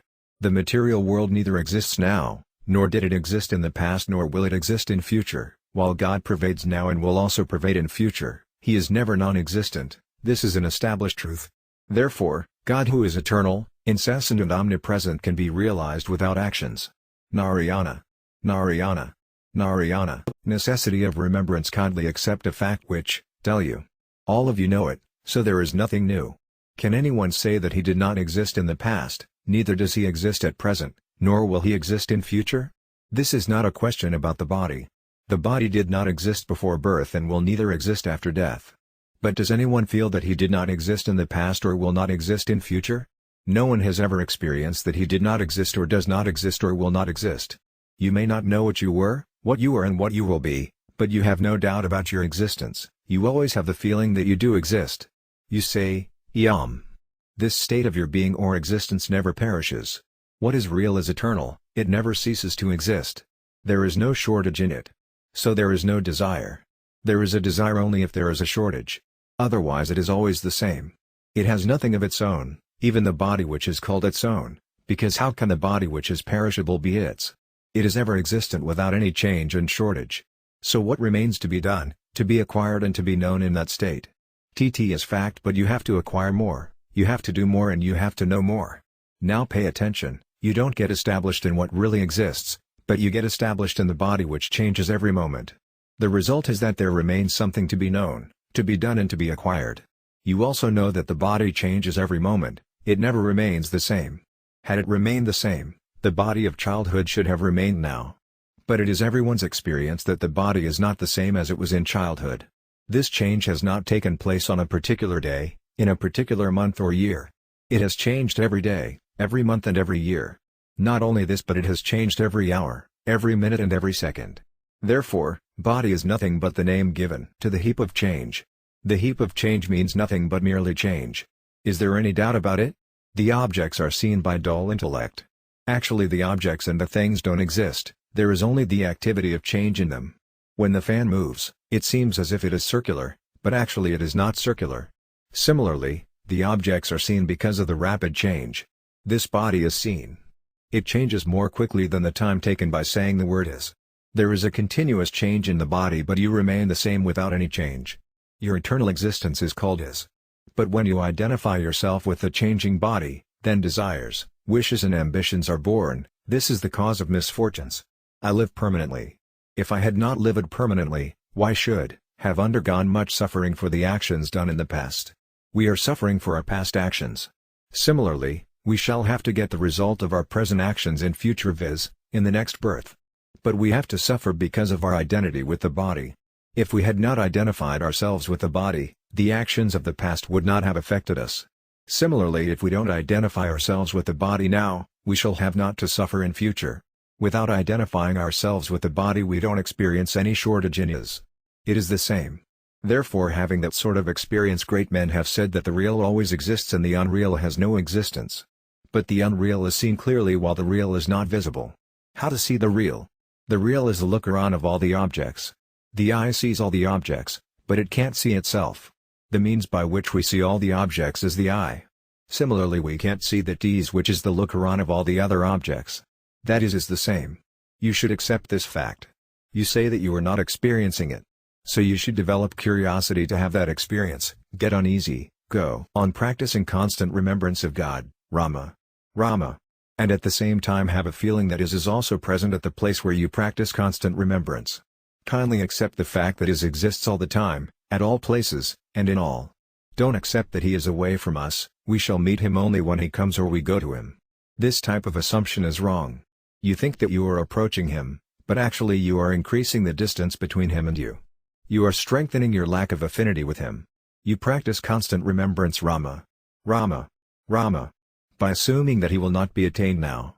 Kindly give up this assumption. You may accept that you are not experiencing him, but you should accept that God exists in LM and he is in the mind, intellect and tongue.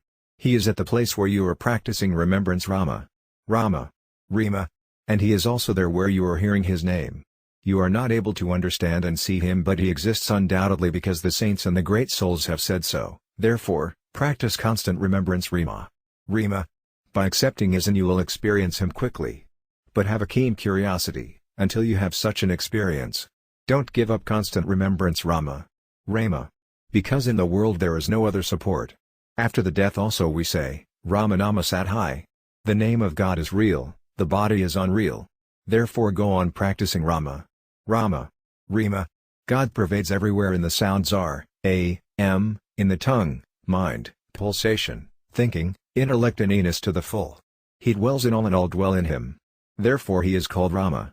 This method of practicing constant remembrance is of a high standard, but is very easy. Yesterday, met a brother suffering from paralysis. He could not speak anything except Rama. Rama. I had also met a brother in Calcutta, who could also not speak any other word except Rama. The name Rama is very easy to practice and gives comfort, consolation and peace in this world as well as in the next world. Accept this fact told by me either by reverence or belief or reasoning or experience or understanding.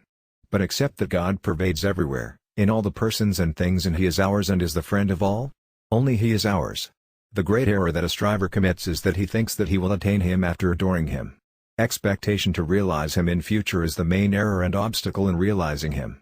Having belief in either the sacred books or the saints or anyone else, accept the fact that God is already attained though he is not visible to us. We have not experienced him but he is. Don't accept his absence. To experience him, practice constant remembrance Rama. Rama. Rima. Day and night, then see how soon you experience that eternal essence. The saint named Darya says that if a living being wants, attain salvation, he should practice remembrance of Rama, God. He will attain salvation like the man who reaches a village if he continues to walk along the path. Narayana. Narayana. Narayana. Belief and experience. There are two very simple and easy facts, one of them if felt by reverence and the other by experience. The fact which is felt by reverence is that God always pervades everywhere without any change. Several ages pass away, several Brahmas, the creators of the world, change, but the supreme essence remains the same. The fact which is felt by experience is that the whole world is kaleidoscopic, it is changing every moment and is tuning to naught. Thus there are two facts. 1. God who is ever attained is steady and there is no change in him. What is steady and unchanging, that is the essence. He pervades at all times, in all places, things and creatures. He is already attained to all. That is something different, if you don't turn your eyes to him, otherwise he attained and pervades in all to the full. He exists whether you turn your eyes or not, whether you accept his existence or not, whether you know him or not. Is always exists. Sundaradasa says, what is real is eternal. You will have to believe that the essence is attained and then he will be seen and experienced. This is something of a belief. 2. The fact which is felt by experience is that the world is kaleidoscopic, transient and elusive. It seems to exist but is actually flowing. A man may think that a particular person has got money, praise, respect. But actually he has got nothing, that is merely an illusion. What he thinks to attain is actually flowing, is not attained. If he had attained what was to be attained, there would have not been the desire to attain more. This is the criterion. So long as there is desire to acquire, it means that he has not acquired the real thing. The Gita declares, anyone after acquiring that attainment can't consider any other attainment as greater, VL 22. This is an established fact that as long as you have a desire to acquire anything, money, respect, health etc., it means that you have not acquired the real thing. If you attain it, the desire to attain anything more is pacified forever. Nothing remains to be attained.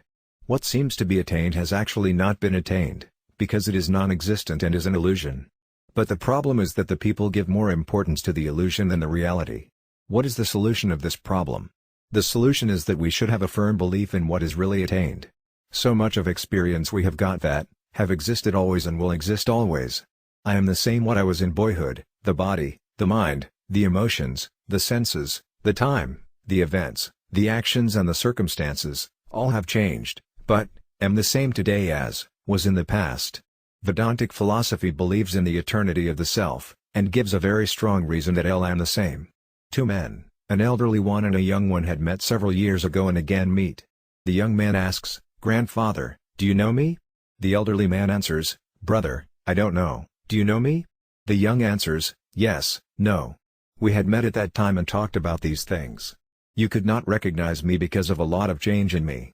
The old man agrees and says, well, you are the same. The young man says, yes, am the same. The old man also agrees and says, you are right, brother, I am also the same. The young man asks, how are you? What is your condition? The old man answers, I am in great difficulty, I don't have good income. The old man asks, how are you?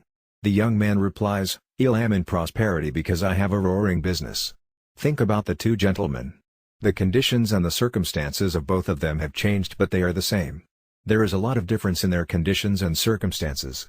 The conditions and the circumstances don't stay with you. You are different from circumstances, conditions, actions and events, they all change, so they are merely elusive. To accept them as true and permanent is the cause of all misfortunes. The question may arise whether this pretty-seeming existence, illusion, is real or unreal or different from the two. There is a lot of difference in the opinion of different philosophers, but there is no difference of opinion in the fact that it does not remain constant but it changes. How can we call it real? Because if it is real, it should continue, but it does not. Similarly, how can we call it unreal? Because it seems to exist.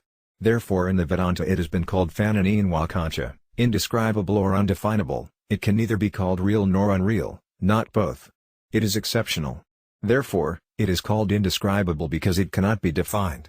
Now the question arises how to accept him as attained when we can evince him. There is a sentence in the Upanishads, by what means should we know the knower of all?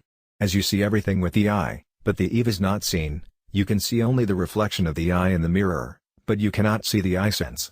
The power of seeing is not seen. But by seeing the things and objects we accept that there is a power of seeing, because if there is no power, how can we see the worldly objects? In the same way the material world seems to exist, but actually does not exist. The knower by whose power the materials of the non-existing world seem to exist always exists and only he is attained. If he had not existed, how could we have felt the non-existing world to be existing? It always changes. One who sees it, is the looker-on. That looker-on is called by different names such as God, the Spirit, Truth or Reality, Brahma, but the essence is the same. Once 9 chief ascetics came to the palace of King Janaka. Janaka bowed his head to them and said, I feel exalted today. He felt exalted because he met the saints who could tell him reality, the eternal essence. The question arises, why would King Janaka feel exalted if they told him the reality?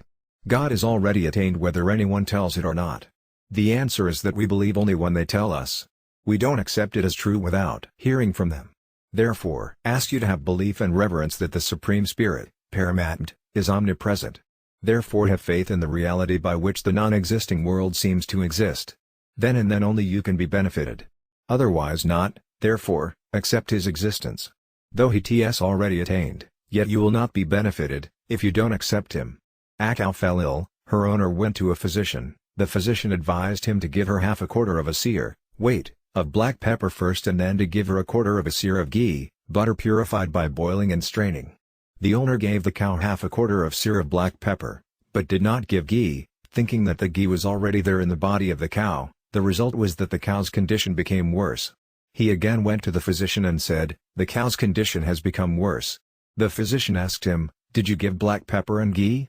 He replied, yes, sir, gave black pepper and ghee was already there in the cow, didn't milk the cow, so a quarter of a seer of ghee which we get from her milk every day was already in her. She suffered more because first there was heat of the disease in her and secondly the black pepper produced more heat. There was ghee in her, yet it did not prove useful.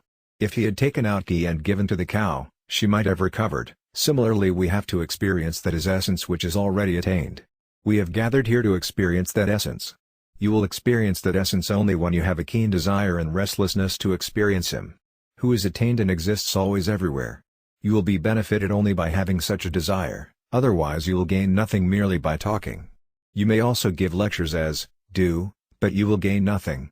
Therefore, say, why are you getting deprived of him? If a child knows that its mother is here, it starts weeping. If she is the mother, why does she not have it on her lap? I say so that by believing it, you may get uneasy to know him. We have to attain, experience, the attained. When we say that he is attained, it means that we should have a keen desire to attain him, rather than to have a false satisfaction. To have that desire it is necessary not to accept the illusion as true and not to have a desire to get pleasure from it. The key to attain the attained is not to accept the illusion as reality. If you accept the illusion as pleasure, giving, You cannot experience that essence, even though you may study many sacred books, all the 4 Vedas and 6 scriptures.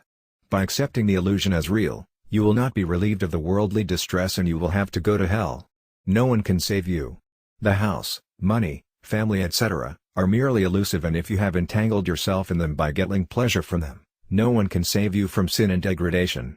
The question arises, why does this illusion attract us when it does not stay? The answer is that you accept it as a reality and not as an illusion, so you are attracted towards it. If you accept it as an illusion, you will not think to acquire it. Do you think to taste the delicious dishes which you see on the screen in the movies? You don't feel them as delicious. Do you think to catch your face which you see in the mirror? Why not? The reason is that you know that even by having a desire you will get nothing. Similarly, you should have a firm belief that all the wealth, respect, family, wife and sons are nothing but merely an illusion. Can you get anything from an illusion? When no one has acquired anything from them till today, what can we get? This is merely a false notion if you think them as acquired. Sansar, world, is defined as the one which is passing every moment. Therefore, you can't acquire anything from the world. Only God is attained, but you will experience Him by having disinclination for this illusion, otherwise it will remain merely a theory. Narayana. Narayana. Narayana. The means to attain happiness. All of us know that we have no constant relationship with the world and we have an experience of it. But our error is that we don't stick to this knowledge. If we stick to it, viz., we don't attach ourselves to the world, we are relieved of distress today and now. We can live without our attachment with the world, but we can't live alive without giving up our attachment. We don't get so much of happiness by having affinity with the worldly things, men and objects as we get by giving it up. You may ask, how is it so? In the sound sleep we don't have the least affinity with any person or thing, we forget them all. Therefore, we get much happiness and peace which we don't get by remembering them.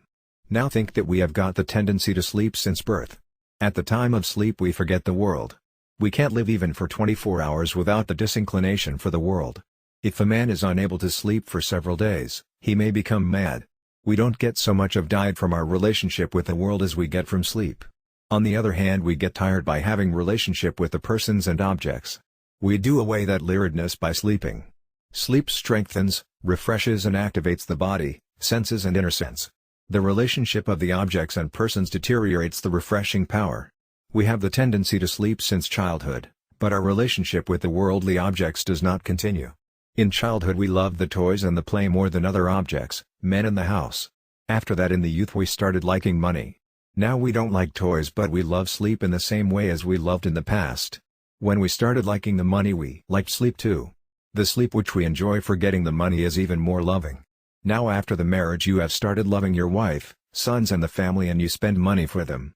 But in order to have a sound sleep you give up the company of your wife, sons, friends and the family. Because of your infatuation with them you commit several crimes such as falsehood, hypocrisy, dishonesty, theft, quackery and cheating etc. But in order to have a sound sleep you give up all your kith and kin. In your old age your infatuation increases very much and you have a great affection for your grandsons and granddaughters, but you give them up for a sound sleep. If you become an ascetic after having dispassion, you give up money, property, sons and family but you have a sleep. You detach yourself even from detachment, renunciation and asceticism when you sleep.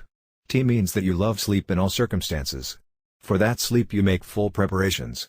You use a comfortable bed, a comfortable pillow and several fans and make arrangements lest there should be any noise. At the time of sleep we don't like all the worldly enjoyments, the beautiful scenes in the movies, we want to sleep only. It proves that sleep is more loving than all the things, scenes and persons. All the things can be given up to have sleep, but sleep can't be given up. But when there is love for God, and we stand relishing adoration, we dislike even that sleep. In a verse the saints have said that this sleep has become an enemy. At that time we don't want to sleep. It proves that our relationship with the world is artificial and self-created, while our relationship with God is true, eternal and real, because while relishing His adoration we give up our most loving sleep. Therefore our detachment from the world is a must and we can't attain peace and bliss without this detachment. We have experienced that we get comfort by having detachment from the world. We can live without our attachment. Every creature has got this experience. Every creature sleeps. All the animals and birds sleep. It means that every creature wants detachment from the world. A man may pass his life, if there is any deficiency in his attachment with the world. Some may get delicious dishes, comfortable house, while others may have very meager meal and no house at all. This is dissimilarity. Even the two men can't get similar comforts. But in sleep and in the separation from the world all are equal. We can be happy not by having the things as we are without them. This happiness of separation is available to all equally. This separation is spontaneous because everyone has got the automatic tendency to sleep. This is everyone's experience. It proves that we develop our attachment with the worldly objects, but the detachment is automatic. In sleep our relationship with others breaks up. Our relationship with the world is assumed. We sleep having accepted this assumed relationship. Therefore we are busy with the relationship of the world again when we are awake. The conditions, circumstances, events, persons, times, places all change. But our detachment from them, viz., self, never changes. This detachment is our own and real, while the attachment is assumed and unreal. There is continuity in detachment. For example, we have detachment from childhood, youth, health, disease, riches, poverty and persons. Thus detachment is certain because the attachment is merely assumed. We commit a blunder that we accept the assumed attachment as true and do not pay attention to detachment which is spontaneous. There is not so much of peace and happiness in attachment as is in detachment. Had there been peace and bliss in having attachment with the worldly objects, we might have given up sleep. When we start relishing adoration, things like sleep, hunger and thirst are given up and we don't care for them. In Daryaji Maharaj's tongue, speech, it is said that in the love of God's adoration we forget sleep, hunger and thirst which are bare necessities of life. It means by giving up the two-way relationship, who will maintain the unreal relationship? Who will wish for the artificial relationship? The relationship with the world is that of the body, not our own. Our relationship with the world is assumed. If we give it up, we may get eternal joy today. To give up relationship does not mean that we have to go to the jungle or we have to become a saint. We have not to go anywhere, only we should have the feeling from the heart that the world is not ours, only God is ours. Our relationship with the things is to make their best use and our relationship with the people is to serve them, but the people and the things are not for us. We have to serve the brother, brother's wife, mother, father, son and wife, who are all called ours, by the things we possess because the body is acquired from parents and they have brought it up. So serve them with the body. We have not to take anything from them, nothing is ours. Their things have to be used in their service. We have got the right to make a good use of them, so we have to make a good use of them. This is known as the discipline on action. God describing the discipline of action has declared in the Gita, your night extends only to the performance of action, the fruit is never within your right. 2:47. In the same couplet he also declares neither shall you lean towards inaction. Therefore serve them, but don't develop your relationship with them. We should not have any desire, therefore we have not to be instrumental in making our actions bear fruit. We have to do the actions very well, promptly to the best of our capacity. Why? Because we have got this body for the service, not for worldly enjoyments. The worldly pleasures are available in other bodies also, but the fruitfulness of human life is to attain God realization through service. Human being does not mean human shape, but human being is the one who has true knowledge. We have got this true knowledge to detach ourselves from the worldly relationship which we have developed, not to cling and stick to it. Service viz. The discipline of action is helpful in getting us detached. Therefore, all the actions should be done with the method of the discipline of action. Our relationship with the world has no other purpose but to serve. We have to serve the parents and also wife and children by bringing them up. We don't get so much of peace by having relationship and getting comfort from them, as we get by serving them and by breaking up the relationship from them. There is not so much of happiness in attachment as is in detachment. We don't love relationship of the world so much that we may give up sleep, hunger and thirst. But by having our relationship with God, we don't care for sleep, hunger and thirst. Narada's mother died. He went to the jungle. He had a keen desire for devotion to God. So he did not think what he would eat and drink and where he would live in the jungle. He had only one desire, to attain God realization. He sat under a tree. He was in the state of trance. After some time the trance was broken.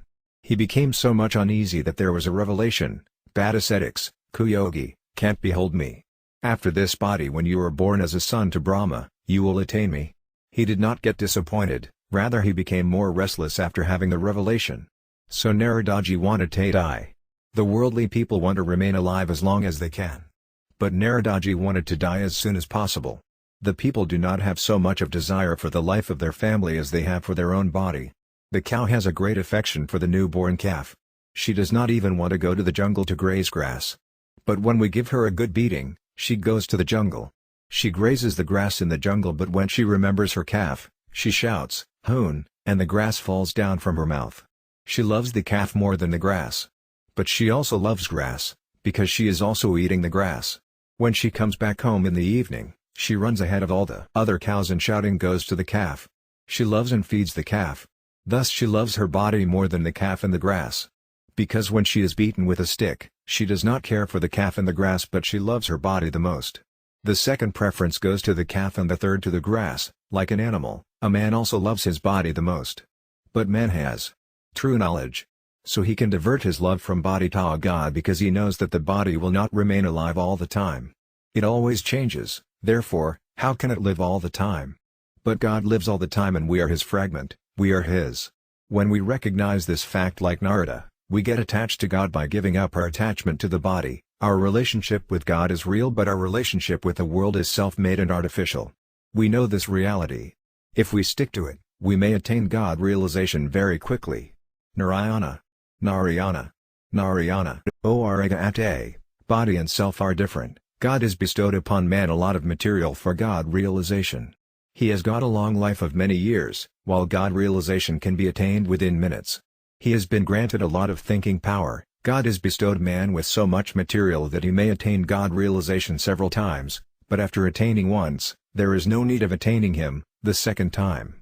God has given us a variety of very wonderful stuff. As you have known since childhood, I am the same. This is a simple fact. The places, time, things, men, events and circumstances all have changed, but I am the same. I am the same, but the body and the companions are not the same. If you give up those which change and catch the one who does not change, you are relieved of the worldly distress just now, at this very moment. Whatever changes, is not myself, and what does not change is I, myself. You are the same in different circumstances and events. You are the same after roaming several countries, and after the passage of a very long time, everything changes, but you are the same. If you see the kaleidoscopic world as different from you, you get real joy and metaphysical knowledge. But if you mix the two and see as one, that is ignorance. The strivers, whether they are brothers or sisters, want to make their mind free from defects and alterations. They think that if the pleasures and pains, favorable and unfavorable circumstances don't have any effect on their minds, they have achieved metaphysical knowledge, otherwise not. Try to understand this important point in the right perspective. Who have their effect? The mind, intellect, body, sense have their effect, but you are the same. When there is a profit, there is happiness in the mind, but when there is a loss of money, there is sadness in the mind. The mind has two kinds of effect in case of profit and loss. But you are the same. Were you different when there was a profit? Were you different when there was a loss? If you have not been the same, who might have known the profit and the loss? You remain even and the same. You are not affected, but the mind and intellect are affected. The body, senses, mind and intellect, all these are kaleidoscopic. What has happened, if they are affected and changed? But the error that you commit is that you accept yourself happy and sad, when they are affected. Stick to the fact, I am the same in both happiness and sadness. To get established in yourself is to be healthy, swastha, viz., to be established in self, swa. To be happy and sad means to be established in matter. By being established in matter you have to experience joys and sorrows. Why? Because you get established in matter and accept the effect on the body, senses, mind and intellect as effect on you. You intentionally get established in matter while you are not actually established. You are different from pleasure and pain, profit and loss, birth and death. You intentionally identify yourself with matter and experience joys and sorrows, and then say, "Sir, we have not attained spiritual perception." Only stick to the fact that you are the same. You are established in the self that is all. Self is always unaltered and uniform. There is no defect or alteration in the self. The defect can be there in the inner sense, but by identifying yourself with it, you accept yourself as detective and experience pleasure and pains. Sometimes I am very much surprised to see the obstacle. I don't talk about sinful actions. It never comes to my mind that the people, who have association with the good, commit a sin. You have come here, for the association of the good, for listening to spiritual discourses, and for adoration, meditation and benediction. If you commit sins, why have you come here? Never commit a sin even by mistake. Don't do any unjust action even in dream. Give up the idea of sin totally, even then if evil or good propensities such as sadness, worry, attachment, jealousy or happiness come to your mind, get established in yourself, don't identify yourself with them. To identify yourself with them means to be established in matter. By getting established in matter you will be responsible for the sins, will face the shackles of birth and death and also face sorrows, everything will happen. This union with the constituents of matter is responsible for the birth of the soul in good and evil species. 13. 21. The things are made and perish, the objects appear and disappear. See them but continue to be established in yourself, because you are the looker-on. This is a rule that the looker-on is different from the objects to be seen. You see the favorable and the unfavorable circumstances. You also see the attachment and detachment. But is there any difference in the looker-on? You as the looker-on remain the same. Suppose we are standing on the bank of the Ganges. There's so many sleepers of wood pass flowing and we burst into laughter that we have got a great joy. The second day we don't see any sleeper of wood flowing that way and we start weeping. If anybody asks us, why do you weep? And we say, today no sleeper of wood has passed this side, all have passed flowing that side. Think over it, what difference does it make for you, if they flow this side or that side? You don't touch them, they don't live with you. They flow while you are standing. If the sleepers flow near you, you feel happy, but if they flow far away from you, you start weeping. This is nothing but folly. Similarly, suppose a son is born, you feel happy, but if he dies you start weeping. If a son is born to anyone else and dies, you are neither happy at his birth nor sad at his death. In the same way, if anyone earns money and then loses it, you don't weep, but if it happens to you, you lament for it. Why do you lament? It was not yours in the past, you got it afterwards and again it has gone away. You are the same as you were in the past without money. Then why do you lament? Nothing can touch you, if you get established in yourself. Why do you weep? If you stick to the passing events, circumstances, objects and persons, you will have to weep uselessly. You have caught the sorrows yourself without any reason, as you catch a shooting arrow. God has not created sorrows, actually sorrows have no existence. But you feel sorrowful yourself by having affinity with the perishable things. You are very fond of it. You may feel your identity with them but don't identify yourself. See that you are different from them. When you see yourself clearly different from them, no defect will remain in you. But if you identify yourself with them, the defects and alterations will continue to exist. Question: Swamiji, how to separate ourselves when we are merged? Answer: you are not merged at all. If you had been merged, you might have also changed with childhood, youth and old age. But you say that you are the same while the childhood, the youth have passed and the old age has arrived. You know the three stages. The knower is different from the stages to be known. Therefore, are you different from them or one with them? Actually you have no identity with them, and you know it, yet you accept your identity with them. Therefore don't accept your identity with them from today. Question: how to avoid the identity when it seems identified? Answer: you should respect your experience and the words of the Gita. It may seem that they are merged and are one, but accept the fact that you are different from them. You have experienced that the body has changed from the childhood to the present age, but you are the same.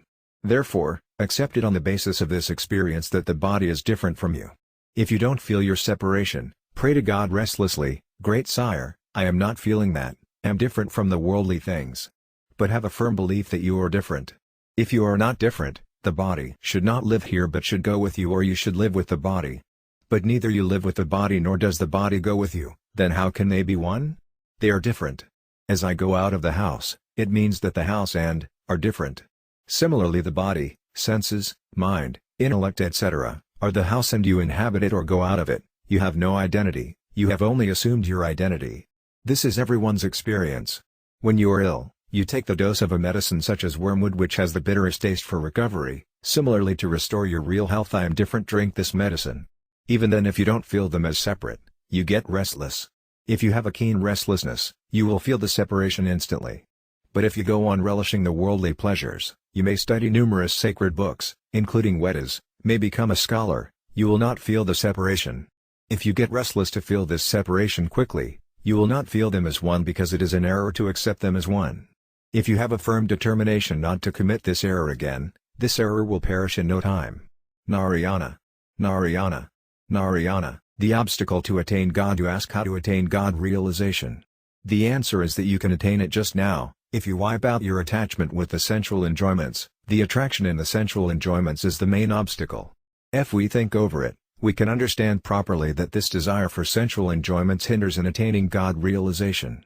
Sensual enjoyment means the enjoyment which we get from objects, men, circumstances and events.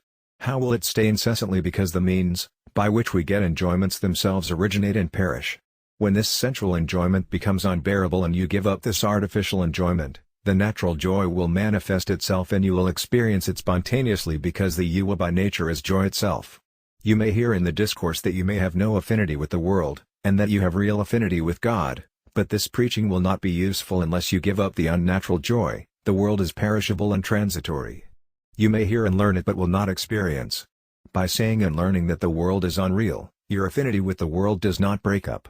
Even after knowing the world unreal, you will not experience this unreality, so long as you get sensual enjoyments from it. The reason is that you regard the enjoyment as true and you have voracity to enjoy it. How can you feel the world is untrue?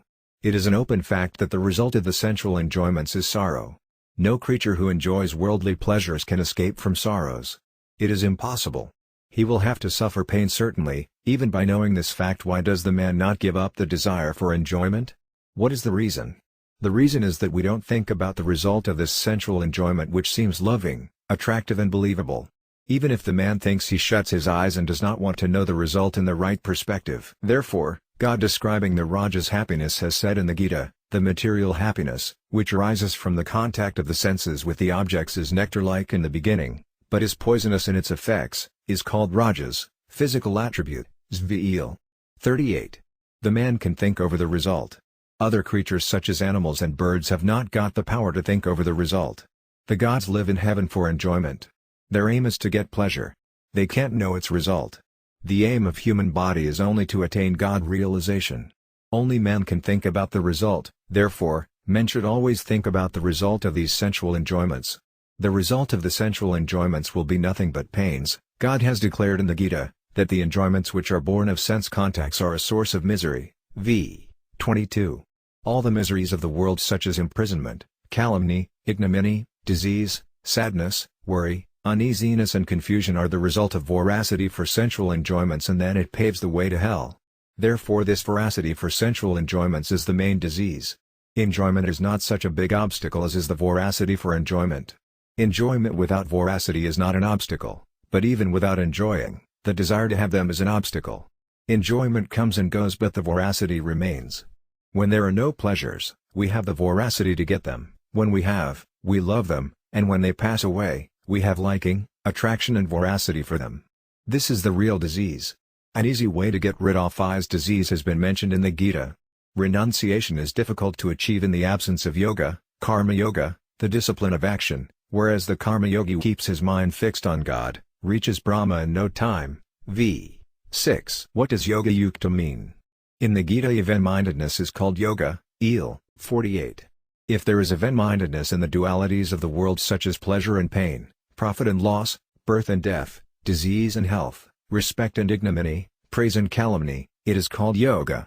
If you get established in that sameness and if you save yourself from the voracity, you may attain Brahma in no time. Now the question arises, how to use it? For this you should always keep in mind how to give comfort and do good to others. If you understand this point properly and put it into practice, this voracity for enjoyments will perish in no time. Lamb, very sad to see that you have company of the good but don't think seriously over the discourses. Spiritual discipline is merely a show. Don't say that there is either hypocrisy or fraud, but display, show, is there. There is not the company of the good in the heart. In service also there is show. People do not have a keen desire to give comfort to others. If you develop this desire of comforting others from your heart, you will get rid of your desire for enjoyments. You should have only one desire, to give comfort to others with money, mind and body, then the problem will be solved. To wipe out voracity for enjoyments, think to give comfort to everyone. If you serve others with this object, am sure that you will be benefited. Even if there is no benefit, you will not be at a loss at least. If you feel there is loss, you need not do, but if you feel there is no loss, make an experiment. The duty of a servant is to give comfort to all. What is service? In service the servant has not the least pride that he is doing service. Secondly, he should not think the means, by which he serves, as his own. He should think that the things, by which he is serving others, are theirs and are being used for them. He does not accept his body, senses, mind, intellect and ability as his own, neither has he a desire for any worldly reward. This is called service or karma yoga, the discipline of action. It is very deep. Fiat Tayar. Among the servants also there are only a few true servants. Now I tell you how to serve. The servant should have the only aim to give comfort and do good to others without having any desire of his own at all. It is said in the Gita, "Those who are engrossed in the welfare of all beings also attain me." 12. 4. Ayatoam tadayafsakaras. Therefore, those who are engrossed in the welfare of all the creatures attain God realization. While giving discourses for several years, the question arose in my mind about the form of the desire, its root and the method to set it right. After several years, have come to know what is pleasing to one's mind is a desire. The method to root out your desire is to satisfy the desires of others which are just, are approved by the sacred books and are within your power. This is chief method. If you have any doubt, test the method in any sphere you work. Goswami Tulasadasaji Maharaj has written in the Raimakaratammanasa, "As a greedy person loves money and a lustful person loves women, in the same way if you love the welfare, comforts and benediction of others, you will achieve your aim in no time." This is a very significant method. Have got this method after several years of thinking and reflection. Narayana. Narayana. Narayana. Importance of Satsanga. Question: how did you get advantage in spiritualism? Answer: we have got advantage by good company. I give more importance to the good company than to the spiritual discipline. I have gained specially by reading the sacred books and by having the good company. I think that if others also try to understand the subjects of the good company seriously and deeply, they can gain much. The other special point in this connection is that you will not have to spend so many years as have spent. I am saying so because you feel it difficult. If you give importance to the association of the good and meditate over the discourses, I clearly see that you can progress in no time. I don't think that you are not deserving. You may have some shortcomings, but you also possess full power to remove them. According to me, you only lack the desire to know this subject. If the desire is awakened, even the greatest sinner, and the greatest fool will attain God realization. Kindly give up the desire from your heart to have worldly enjoyments. Kabiraji says that the knind is one, you can apply it either to the devotion of God or to sensual enjoyments. Wipe out the desire for accumulation and war. D. Why enjoyments and see that the desire for God realization develops automatically. One desire is to accumulate money more and more.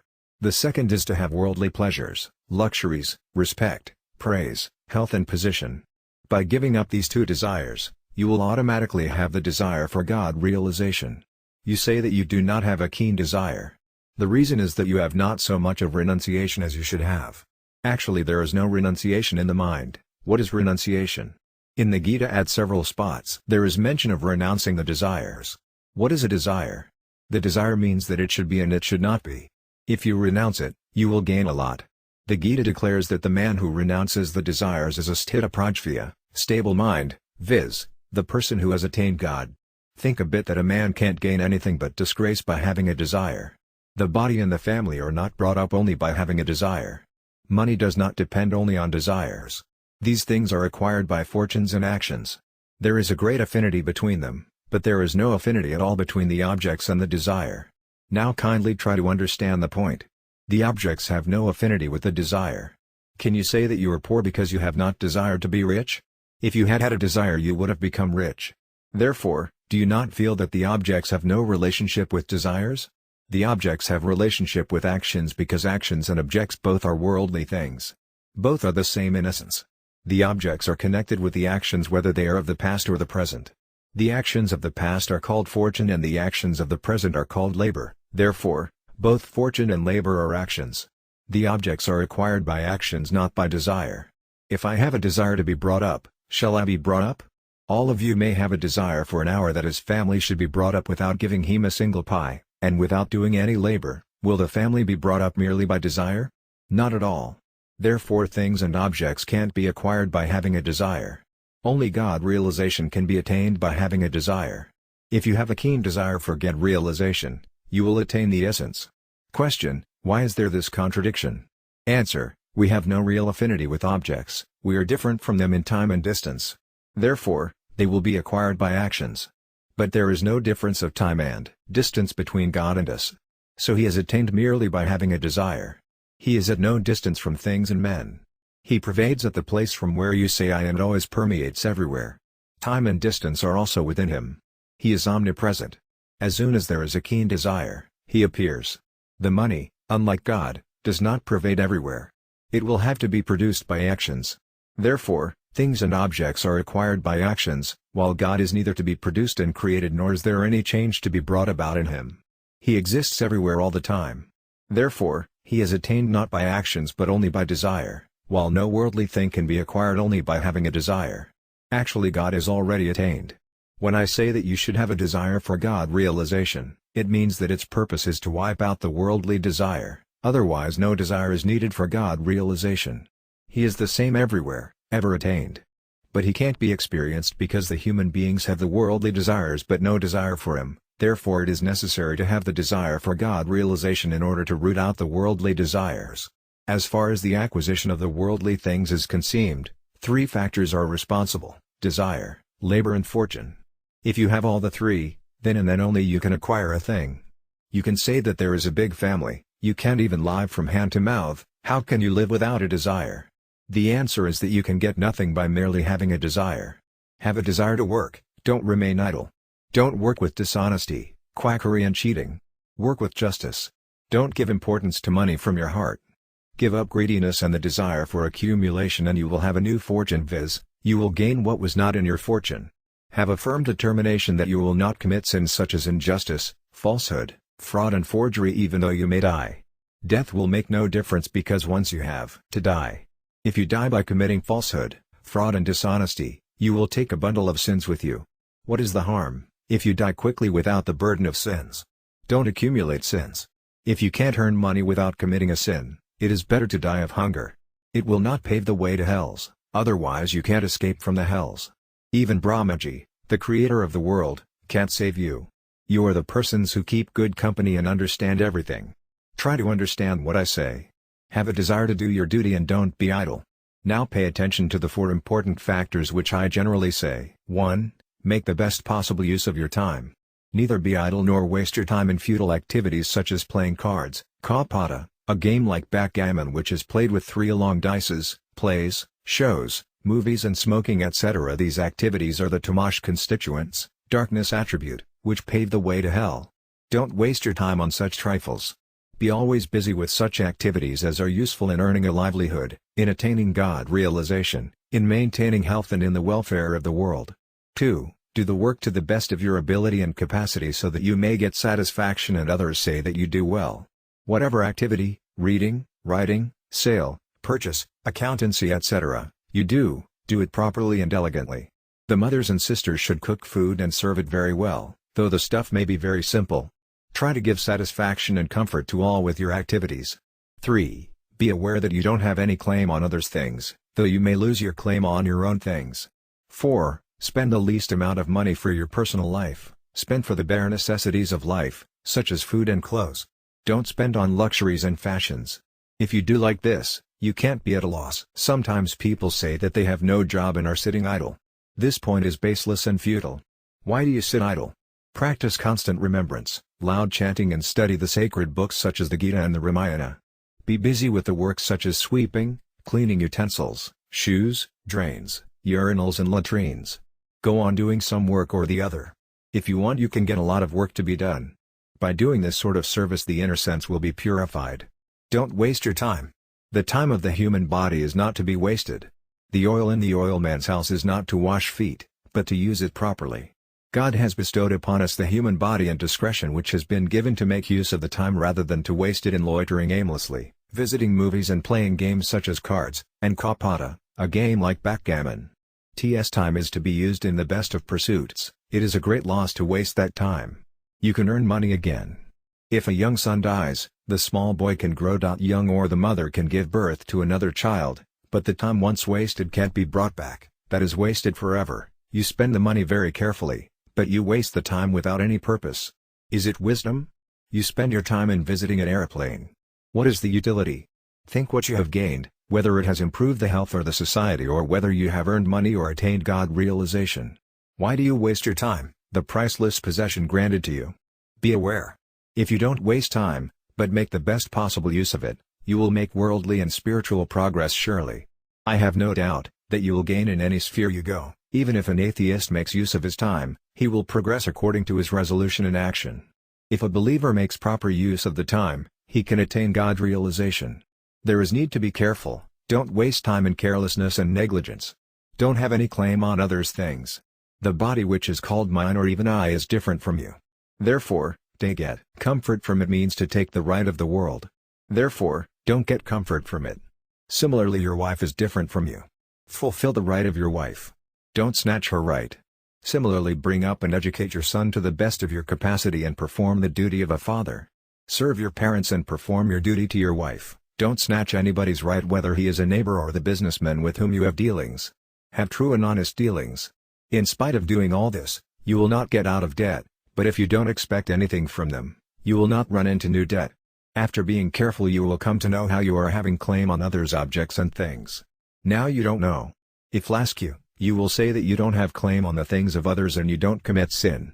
Several people have met me and told me, what is the need for adoration? One who commits a sin should worship dead. We don't commit any sin. Then what is the need of worship? They don't know what a sin is and what injustice is. What precaution is to be taken? The precaution is that you should follow the factors which you have heard throughout your life without any negligence. Similarly, pay attention to what I say. I say that the acquisition of money and objects does not depend on desire but on actions. There is a great need to understand this point. You may say, how can we continue our routine without desires and worries? We have to do business and several other activities and, therefore, we have to worry. Why have you to worry? Worry is merely a folly. What is the utility of worrying? Only the energy will be wasted. It is proper to act and serve. But it is quite futile to worry. Question: Great Sire, we don't want to worry but we are spontaneously worried. What to do? Answer: if it is spontaneous, give it up and do actions. Worry spoils the intellect. Think over the problem coolly. It develops your intellect. Thinking is different from worry. You should think over different topics: how to work, how to bring up the family, how to have dealings and loving relationship with all the people. It develops your intellect. The action which is done without thinking over the ability is called tamash, darkness attribute. By having worried that you have a big family but no income, the intellect does not function properly and the result is that you can't work properly. Therefore be careful, think over the problem seriously but don't worry at all. Make efforts and work hard, don't be idle.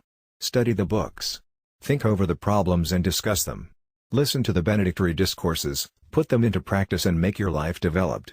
If there are obstacles on the way, remove them and make efforts again, thus be benefited of the good company. God realization can be attained by good company very quickly and easily. The importance of the good company is beyond description. Narayana. Narayana. Narayana. Emancipation is spontaneous. Every creature wants happiness. What type of happiness? The happiness which remains unaltered and does not perish. Every creature wants such type of imperishable and boundless happiness. This is called emancipation. Utter absence of sorrows and attainment of joy is emancipation. The 22nd couplet of the 6th chapter of the Gita is very useful. It is the criterion to judge oneself. Therefore it is no exaggeration if this couplet is given the top priority. Having acquired that profit, summit of happiness, he, the receiver, does not consider any other profit as greater, and having become steady in which, no pain, however big, can move him. Even if his body is broken into small pieces, it comes in between the two mountains, there is never any lack of peace and bliss. In that profit there is disunion from the contact of pain. VL 22-23.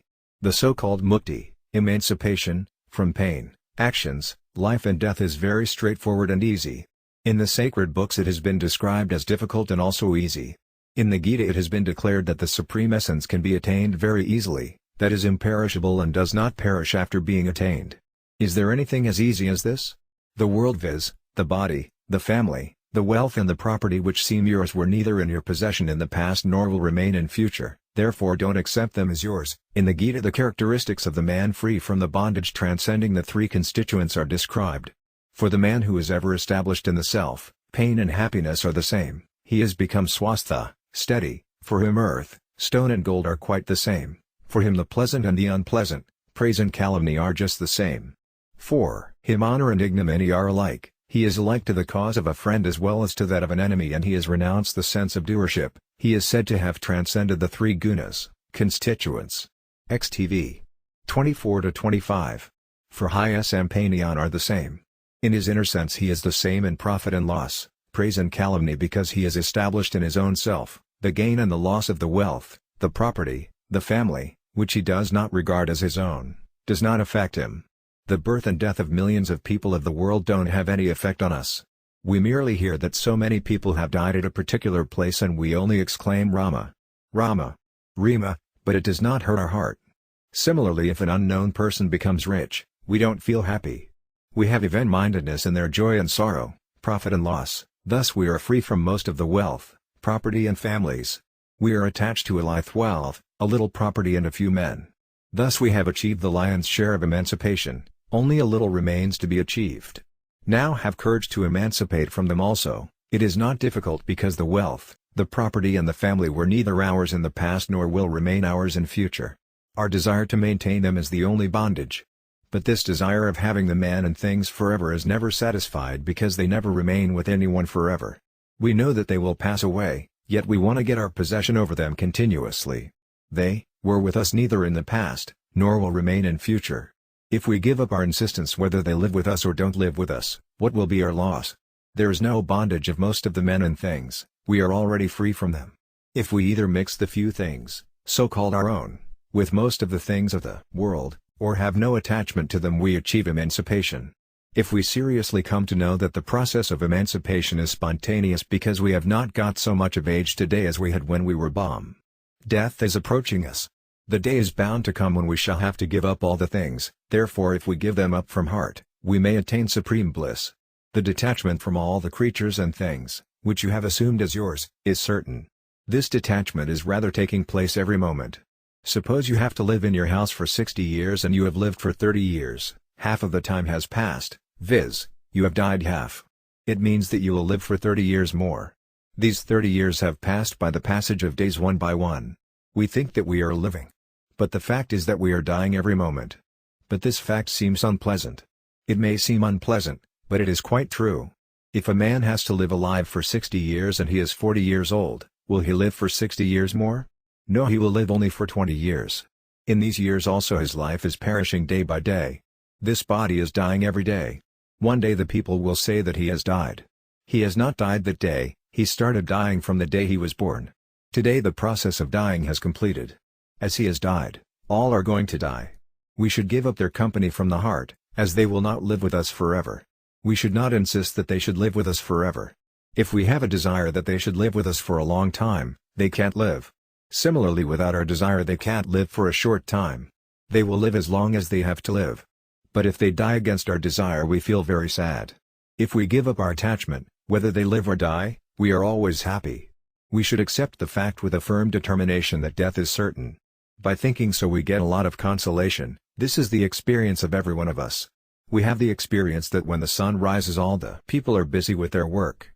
But when the sun sets, it grows dark and the people stop their routine. Boo, no one weeps.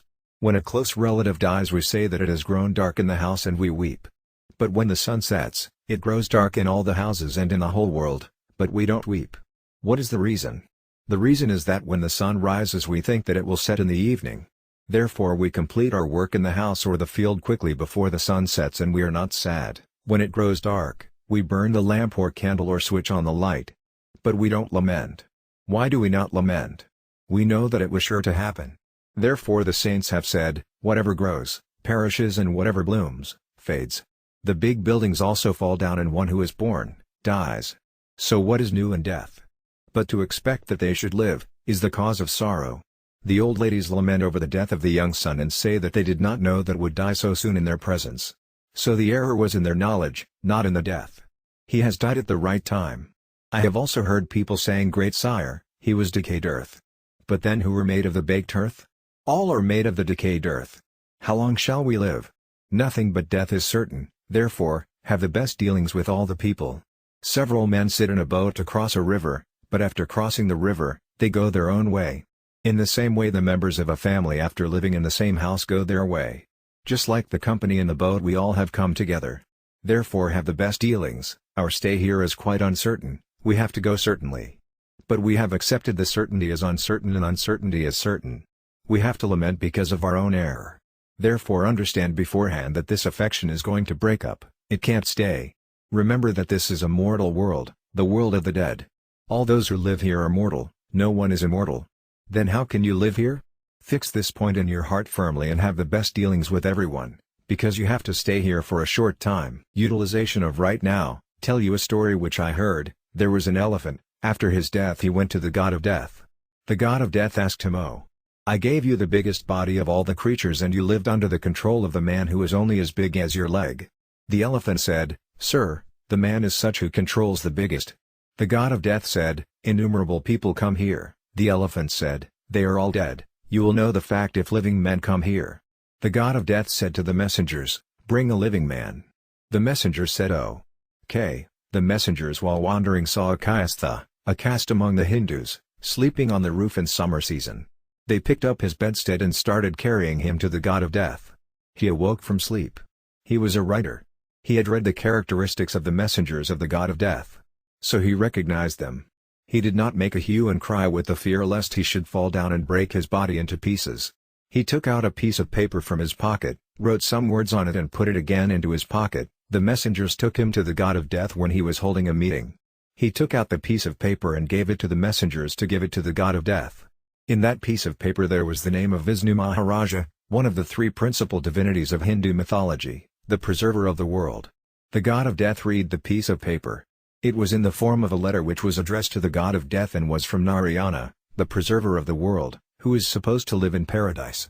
In the letter it was written that he was sending his accountant to him and therefore every work should be done by him. After reading the letter the god of death left his throne and enthroned that man because it was an order from God. Then a man came, who was a robber and murderer. He had robbed and murdered many men. The messengers wanted to know the punishment that should be given to that man. They were ordered to send him to paradise. Then a milk woman was presented. She had mixed water and milk and was responsible for stomach disease and many other diseases. She was also ordered to be sent to paradise. After that a man who gave false witness and was responsible for the imprisonment of several poor helpless people, was presented. He was also ordered to be sent to paradise, the abode of God. The adulterer, the dishonest, the slaughterer, the beggar, the sinner, the eater of the forbidden, whosoever came was sent to paradise. What could the god of death do? Whatever the owner of the throne was doing, was right.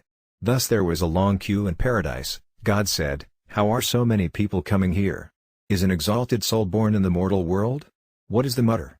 So many people are being sent to paradise. Where are they coming from?" He knew that they were coming from the abode of the god of death, but he did not know the reason.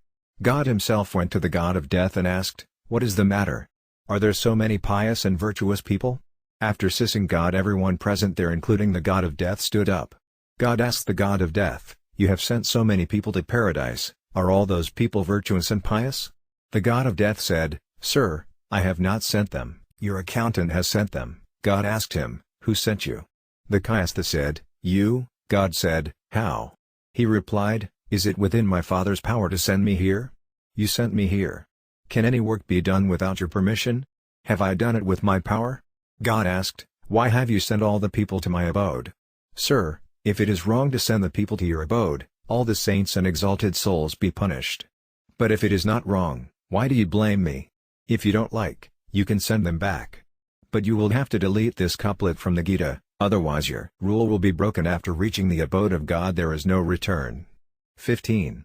6. Now if you want to send them Buick, you can. God said, "You are night." Even the greatest sinner after reaching paradise will not return, because all his sins perish. But what did you do? He said, "Sir, if it is within my power, shall send all the people to paradise. Why should I punish anyone? I knew that, got the throne for a short time, so I did this good work. Is it wrong to send them to your abode?" God asked the god of death, "Why did you hand over your throne to him?" The god of death said, "Sir, there is your letter with your signature." God asked the Kayastha, "When did give you this letter?" He replied that it is written in the Gita am installed in the heart of everybody. 15. 15. The inspiration came from the heart to write a letter. Wrote it with a pen but the order was yours. It is very clear. If you think this letter is mine, you will have to delete this couplet from the Gita. These are your words. God asked the god of death, "How did he come here?" The god of death said, "Sir, he brought your letter." He further asked the messengers how he was brought there. They replied, "Sir, you ordered us to bring a living man. This is the same man." The god of death said, "Is he that man? At least you should have introduced him to me." They replied, "Sir, how could we introduce him? You took the piece of paper and enthroned him. We thought you might be familiar, we had no courage to speak." The elephant was standing. He said to the god of death, "Have you understood now? You had asked how I could be controlled by the man, you and God were also controlled by him. This man is a very wonderful creation. Sir, he may create a lot of topsy-turvydom." God said, "Oh, okay. Whatever was to happen, has happened, now you should go back." The gentleman said, "In the 6th couplet of the 15th chapter in the Gita, it is mentioned that after reaching the abode of God, there is no return. Have not attained you?" God said, "Oh, okay, you can come with me." He said, "Sir, will this elephant be left behind? It's because of his kindness that I have come here. Therefore take him also with you." The elephant said, "There are several brothers of mine in the hell here, take them all." God ordered to take them all, and thus they could all attain God realization. Perhaps this is a concocted story, but its principle is true that if you get any right, make use of it for the welfare of all. Relieve the people of the worldly distresses and enable them for God realization. Why should we give pain and trouble to others? Purify your mind. Educate the boys with the view to relieve them of the worldly distress, be engrossed in the welfare of all beings, because you have got this throne only for a short time, like that of the Kavastha. Therefore, have said that we are going towards death every day. This authority and this post are short-lived, they will not live forever. If we want to live and want the objects and other men to live, we shall be very sad when they perish. Therefore, without having this feeling, we should have the feeling of service, whether they live or perish. If we have the same feeling with the body, we shall attain great happiness. A man is much worried even if he loses 1 or 2 rupees, but he does not worry if he uses his 100 rupees in some good pursuit such as feeding the Brahmins. He is rather happy that he has spent the money in good pursuit. In the same way we shall have to abandon the world, if we give it up ourselves, have the best dealings with all, apply ourselves to the noblest pursuits, we will get great peace and bliss. Nothing is permanent here, all are transitory, we have this knowledge. But our error is that in spite of knowing it we don't accept it. Everyone will have to go from here. The body is mortal and death has its access to us, from the time we stay in the womb to the age of 100 years. Every time is open to death. There is no difference in the custom of death. There was a child of 4 or 5 playing beside the mother. He heard the sound cold ice. He took a few coins from his mother and bought ice. His hand grew cold. He said to his mother, "Mummy, ice is very cold, heat it up a bit." The mother said, "How should heat it up?" The boy said, "You cook food, you know how to heat it up a bit, because it is very cold." The mother said, "My dear son, it cannot be warmed up." The boy insists but the mother refuses and the result is that the boy starts weeping. The mother knows that the ice cannot be warmed up, if it is warmed it will not remain ice. The boy insists. How long? Until he knows that by heating, the ice does not remain ice. Now, is there any person who does not know that the body is mortal? It is sure to decay. 'Tis decayed earth, it is certain that it will die. Even then we think that it should not perish. The boy understands about the snow when he grows. When will you grow, brother? The day you come to know that the body is mortal, you should make a good use of it. Work well, have good dealings, do service and use the body in the best possible way. Can you maintain this mortal body? This is perishable. No one could maintain it till today. Will you establish the new custom? Therefore forget the error which you have committed till today. Behave with others in a respectful, beneficent, useful and loving manner, serve others by being dutiful according to the text of the sacred books. Give comfort to others. Then you will be engrossed in the welfare of all. God says that those who are engrossed in the welfare of all beings attain me, Zul 4. There will be detachment from all the worldly things. Therefore get an advantage by serving other people with those things. What an excellent idea! The body, the people, all are perishable. Therefore have the best dealings, no one knows when one may die. In order to catch the train we make full preparations and reach the station in time. But we don't know about the departure of the train of life, whether the time of departure is morning, evening or noon. We don't know the day even. A few years ago there was a carriage driver at Jodhpur. He was driving from the station, he wanted to whip the horse but at once fell down and died without whipping the horse. This is the condition of these bodies. Once some people stayed at the village Napazar. They made preparations to bathe. One of them put the clothes on the bedstead, he wanted to take the clothes, but fell down on the bedstead and died. Are our bodies made of steel? There is no certainty about the time of death, therefore, always be prepared. You go to the station after making preparations, in the same way you should be prepared beforehand. If you have good dealings, you will not die a sad death. All the things are to be left here and you will have to go. If you keep them in your mind, you will think about them at the time of your death. All these worldly things are the enchantment of the Lord. This enchantment or non-entity is lying scattered here and there, you may gather it or leave it. Will it make any difference? One will have to go by leaving it, and have no relationship with it. Suppose a man earns 1,000 rupees every day and collects them for 12 months and then dies. How does it make any difference for him? In the past there were silver coins. The weight of the coins of 1,000 rupees used to be 12.5 seers, now there is only paper money. So if a man earns money, collects it at a particular place and dies, how does it make any difference? This is the only difference, that he put the money here from there and died. He had no affinity with the money either there or here. Only he bore 12.5 seers of load on his head. How much load does a donkey bear in a day? A donkey bears several tons of bricks and stones in the day, but sleeps without any worry in the evening, while you are worried about the safety of the money. You think about the thieves and the robbers who may take away the money. That money will be left here. This money is not the real wealth. The real wealth is the remembrance of God, by which you will become immensely rich. Kabiraji says that all the people in the world are poor, no one is rich. The one who has the wealth of remembrance of God is really rich. All the people are independent in earning this money, while in earning the worldly money all are dependent. This is an established fact. Some brothers and sisters make it a rule to count the beads of a rosary once or twice, or to take food after bath. They say that they can follow so much of rule only. But have you also made any rule for earning the money, that you will not earn more than a certain amount a day? I have asked the people. Have you made this rule? They say that this is beyond control. Therefore I say that you run after what is beyond control and think to become a millionaire or a multimillionaire. You don't practice constant remembrance of God, which will go with you, but you collect the money which does not go with you. Just think over the result. This body will perish. It may perish in no time. So what is the utility of loving it? Nothing is known when it would perish. We are faced with imminent death. Nothing can be said when we should depart. Therefore practice constant remembrance of God and serve others. Be engrossed in the welfare of others in every possible manner. Note these 2 points. First, remember God, and secondly, be engrossed in the welfare of the world with the things you possess. Serve those who suffer shortages and obey and serve the respected elderly grandparents. If you do so, your human life is successful. All are free in achieving emancipation. If you serve others with the things you possess without regarding them as your own, you will attain emancipation. But if you serve by thinking the things as your own and get comfort from them, it will be a bondage. What is to be abandoned? You have to abandon the things that are passing away every time.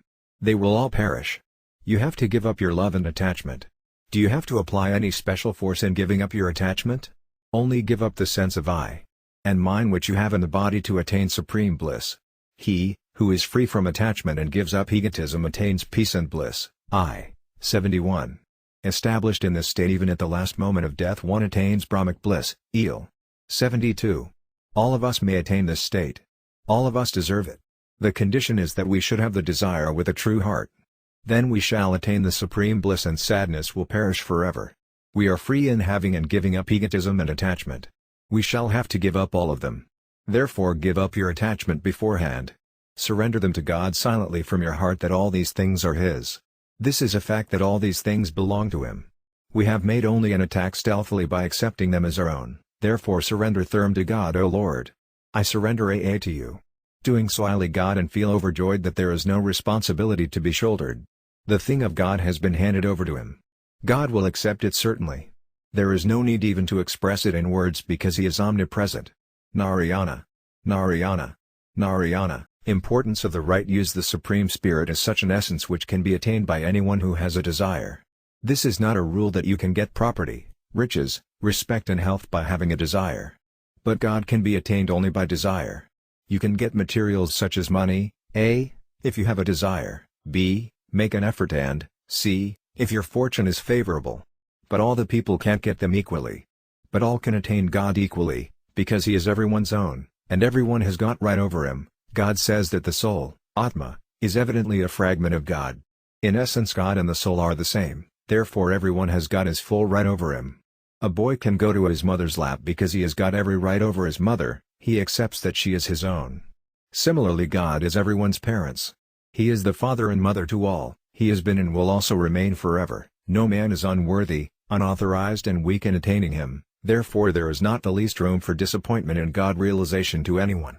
After reading the sacred books, after listening to the great souls and after thinking over, have formed a firm opinion that there is no importance of the special circumstances, but there is importance of the right use of the circumstances you are placed in. You can experience the supreme essence in any circumstances you are in, by making their right use. There is no importance of a particular thing, condition, ability, circumstance, event, ability or action, but the importance is of the right use. If they are used properly, they can enable us to attain God realization. Thus our aim is attained. We have got this life only for this purpose. Had God realization depended on circumstances, only a few could have attained Him. But God realization does not depend on particular circumstances. We can attain God realization in any circumstances and at any place by making their right use. This is God's great beneficence, that He is easily accessible by all. God has bestowed this human body because He is merciful without any reason. He has given this body only for God realization. Will God's mercy prove vain? No, God's mercy never proves vain, but God has given freedom to the man. He can make the right or the wrong use of that freedom. He can either attain God realization or go astray in 84 lakh bodies and hells. It depends upon the man whether to get rebirth in human life or to go to heaven. God has given him freedom that he may attain God realization. But God pities him when he paves the way to hell by making wrong use of the human body. This he mentions in the Gita while talking about the hell. They don't attain me, 16:20. He means to say till they should have attained him, but they don't. The right use of circumstances etc. has a real importance. This is something very rare. If it is understood, the man may attain God realization by making the right use of every circumstance.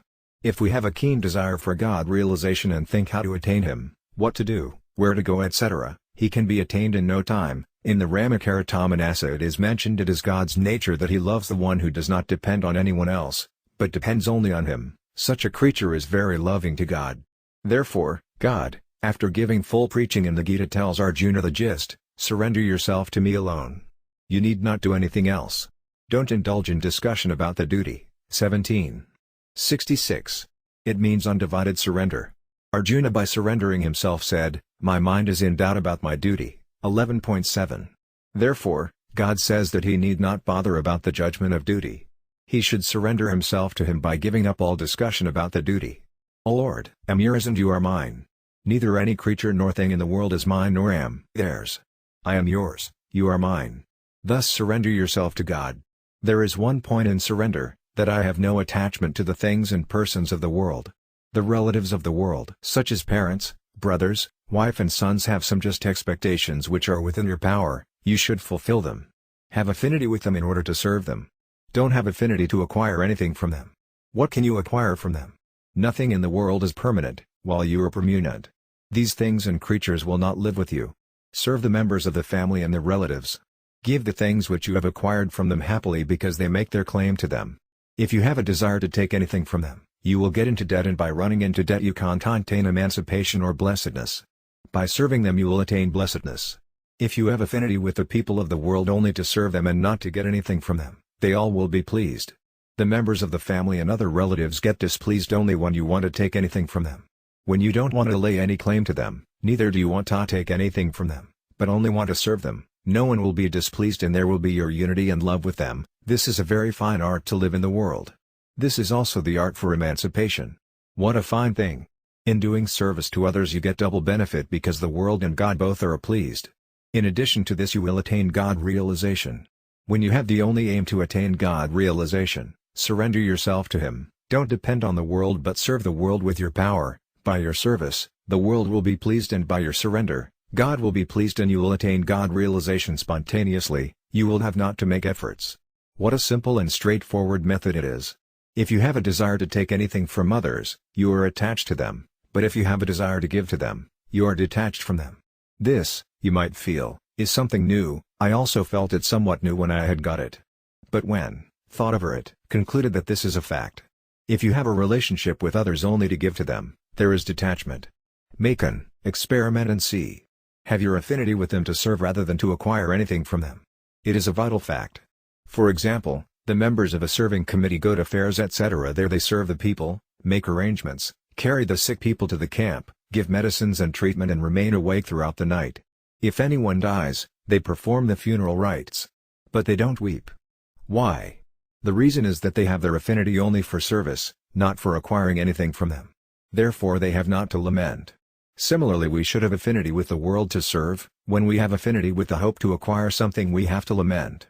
This union with the constituents is responsible for the birth of the soul in good and evil species. The real affinity for service is detachment, By doing service our attachment will break up. Performing duty or discipline of selfless action means to have no desire for one's own self. This sort of service leads to detachment. As Swayambhuva Manu said, by leading a family life, had become old, but there is no detachment. This led the couple to lead a life of detachment. He performed his duty towards the subjects without any selfish motive. Otherwise he might have not gone to jungle having given up such a big kingdom. The king is he, who pleases his subjects. Swayambhuva Manu promoted the welfare of all during his reign. He made the code of Hindu law Manusmriti by following which a man may attain God realization. Thus he promoted the welfare of the world. He had no selfish motive. It led him to detachment. But if you have the least desire to take anything from others, you get attached to them, which is a sign of ignorance. One who has any desire, establishes relationship with the world. The person who has the relationship of I-ness and mine-ness with the body, and the relationship of mine-ness with the things, has desires. But the person whose aim is to serve, without having a desire to get any credit for his service, with body, mind, tongue, money, knowledge, intellect and ability, position and rank etc., and who always thinks and works for the comfort and welfare of others, can have no bondage. Emancipation is a surety for him. If you are swimming in the ocean and pull the water towards you, you will be drowned. But if you throw the water away with your arms and legs, you will swim. Similarly, if a man wants to take anything for himself in this worldly ocean, he is drowned. But one who wants to give only is never drowned. God and saints both serve other people without having a desire for any reward. God and God's devotees serve without any reason, mimasa. Therefore there is no bondage for them. By seeing them and by listening to them people attain emancipation and benediction, because they have no self-interest. Neither do they want to take anything from anyone nor have they any desire for a reward. The gift which D is given with the idea of getting some reward is called Rajas, physical attribute. Gitasville 21. The physical attribute creates attachment because it keeps one engrossed and attached. Where there is a desire to acquire anything from others, there is attachment. Question: there is a doubt that the ascetic named Burita brought up the young deer out of pity. Then, why did he develop attachment to it? Answer: it is right that he brought it up out of pity and wanted to serve it, but after that he developed affection and infatuation. When it went away he felt so uneasy as one feels after the death of one's son. He thought how young deer had played with him, and felt an itching sensation, hopped and came to him. Therefore because of infatuation he had to get the body of a deer. Pity is not to be blamed. Burita was infatuated with love not out of pity but by error. He was infatuated with love earlier also. Infatuation disguised itself as pity. It is an established fact that it is not pity or service which leads to bondage but it is infatuation which leads to bondage. Therefore serve all the people and have affinity with them only to serve them. We are not sad at the death of a man who is 80 or 90 years old, but we are sad when a young man of 25 dies. Why? Though he is more experienced, learned and intelligent and we can gain more advantage from him, yet we are not sad because we have no hope to gain anything from him. Therefore, if such a man dies, we are not sad. I myself have heard people saying that the death of an old person is just like a marriage. What is the reason?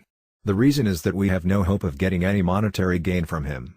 If there is a young man of 25 years, and he dies after suffering from disease for 5 years, when the physician and doctors say that he can't live anymore, we are not so sad as we are when a young aiming member of 25 dies. It means that selfishness is the cause of sadness and hope leads to bondage. If we don't have any hope to be fulfilled by others, there is no bondage. The man by worshipping God from whom all created beings have sprung and by whom all this universe is pervaded attains the highest perfection through his natural duties. Gita's Veil 46. The couplet means that by serving all the created beings we should serve God. In real worship the man doesn't think the things as his own and does not expect to get any reward for himself. Where there is a desire to get comfort, respect, praise or there is any other selfish motive, there is bondage. Several years passed by giving discourses but I did not come to know the root cause of the disease. After several years I came to know that the desire to get anything from other is the bondage. You are bound where you have a desire to acquire anything, and you have a selfish motive to get comfort and enjoyments. If you get pleased after seeing things, it means you are getting enjoyment which will lead to bondage. If you want others to be favorable to you, it means you are inviting sadness. They are all pleasures and enjoyments. Beware of them. Don't get comforts, respect, relief, praise or anything else from others. Don't take anything from anyone. As soon as you take anything from others, it means that you get entangled. If one wants nothing, but does service, one is free from the old debt and will not have the new attachment, and is thus complete in oneself. Therefore don't have any affinity for your comfort and selfishness, but only serve them. It means to serve the people with the things you possess, is to make right use of them, and there is importance of the right use of the things and circumstances, not of the things and circumstances themselves. Narayana. Narayana. Narayana. The strivers of spiritual discipline have assumed that the things of discourses they listen to, are not applicable. This assumption is a great obstacle to spiritual progress. Think over the point seriously. You have affinity with the unreal body, which you think is yours and you, that is the real difficulty in the application of discourses. Suppose an evil thought comes to your mind. Actually the mind and the thought, both are unreal. But by having your affinity with the mind and the thought you see defect in your real self. You feel that you are defective. This is the main error. The unreal is naturally full of defects, but you assume that they are in your real self, then you say that these things are not applicable, you are evidently a fragment of God. There is no defect in you, but you have assumed your affinity of T-ness and mine-ness with the unreal, you have assumed the mortal body as T and the perishable things as mine, thus by assuming the unreal as T and mine, you are attached to them. The unreal will always have defects, it can't be without defects. You assume these defects in you and then say that the things are not applicable. Think that the defects come into existence and die out but you remain the same. Therefore be established in yourself. Don't be established in T and mine, which are assumed. When you are established in yourself, you will become even-minded in pain and pleasure, viz., there will be no alteration in you in pleasure and pain. Then the things will be applicable. Who is responsible to experience pleasure and pain? It is the Purusa, the soul, abiding in Prakriti, matter, which is responsible to experience the constituent spam of Prakriti. Therefore he has to be responsible to experience pleasures and pains. What does abiding in Prakriti mean? It means to accept affinity of I-ness and mine-ness with the unreal. I and mine-ness is Maya, enchantment of God, this is Prakriti, matter. The people hold this enchantment and say that these things are not applicable. How can you escape from evils by having your affinity with enchantment? You don't want to break up the affinity, but you want to be free from evils. Therefore don't accept the state of mind as your own. Lamb never ceases to exist, because you are real self and the real always lives. As the real always lives, there is absolutely no shortage in that essence. Therefore we have no desire. When we have no desire we have nothing to do for ourselves, whatever we have to do, is only for the welfare of the people. It means that we have no desire, we have nothing to do for ourselves and we have nothing as ours. By having such determination, there will automatically be the discipline of action. Actions are naturally going on in the unreal. When we identify ourselves with those actions, we commit an error. We should have a clear knowledge that we have no affinity with the unreal. We have no desire and we have nothing to do for ourselves. If sometimes, you feel even the least affinity with the unreal, you should think a bit, how can there be any affinity with the unreal? There can be an illusion of the identity with the unreal because of the old practice, but actually you have no affinity with the unreal. It can't be because this unreal is to be known and I am the knower. Therefore the thing to be known is different from the knower. For example, I know the pillar. Can the pillar be in me? In the same way I know the defect which are seen in the mind, intellect and senses. How can they be in me? This is the rule that whatever is called this cannot be I, then how can this be I? This will remain this. God has called the body as this. It means that the body is this, viz., it is different from you. You are the knower and it is the thing to be known, you are never the body. Therefore it is an error to assume that the body is T. God declares in the Gita, the soul is a fragment of mine, while the body is a fragment of matter. 15:7. It proves that you are the fragment of God while the body is the fragment of matter. Therefore, the body is not yours. It is an error to accept the body as I and mine. All the defects are there in the mind, intellect and senses, all these are called field, body. There is no defect in the self. You know that the defects come into existence and die out. So how are you related to them? How can they live in you? Therefore remember that the defects which come into existence and die all are not in me, because am permanent but they are non-permanent. 'Tis a rule, that by identifying ourselves with the world we can't know the world and we can't know God by separating ourselves from Him. Therefore by separating ourselves from the world we shall know the world and by identifying ourselves with God we shall know God. So we can't know either the real or the unreal by identifying ourselves with the unreal. Actually we are different from the world, therefore by separating ourselves from the world, we shall know the real. As long as we accept the defects in us, there is no separation from the unreal. Therefore we don't have the spiritual perception of the self. It means that by knowing the unreal as unreal we are free from it and get established in the real spontaneously. If you don't feel convinced with this point of mine, it matters little.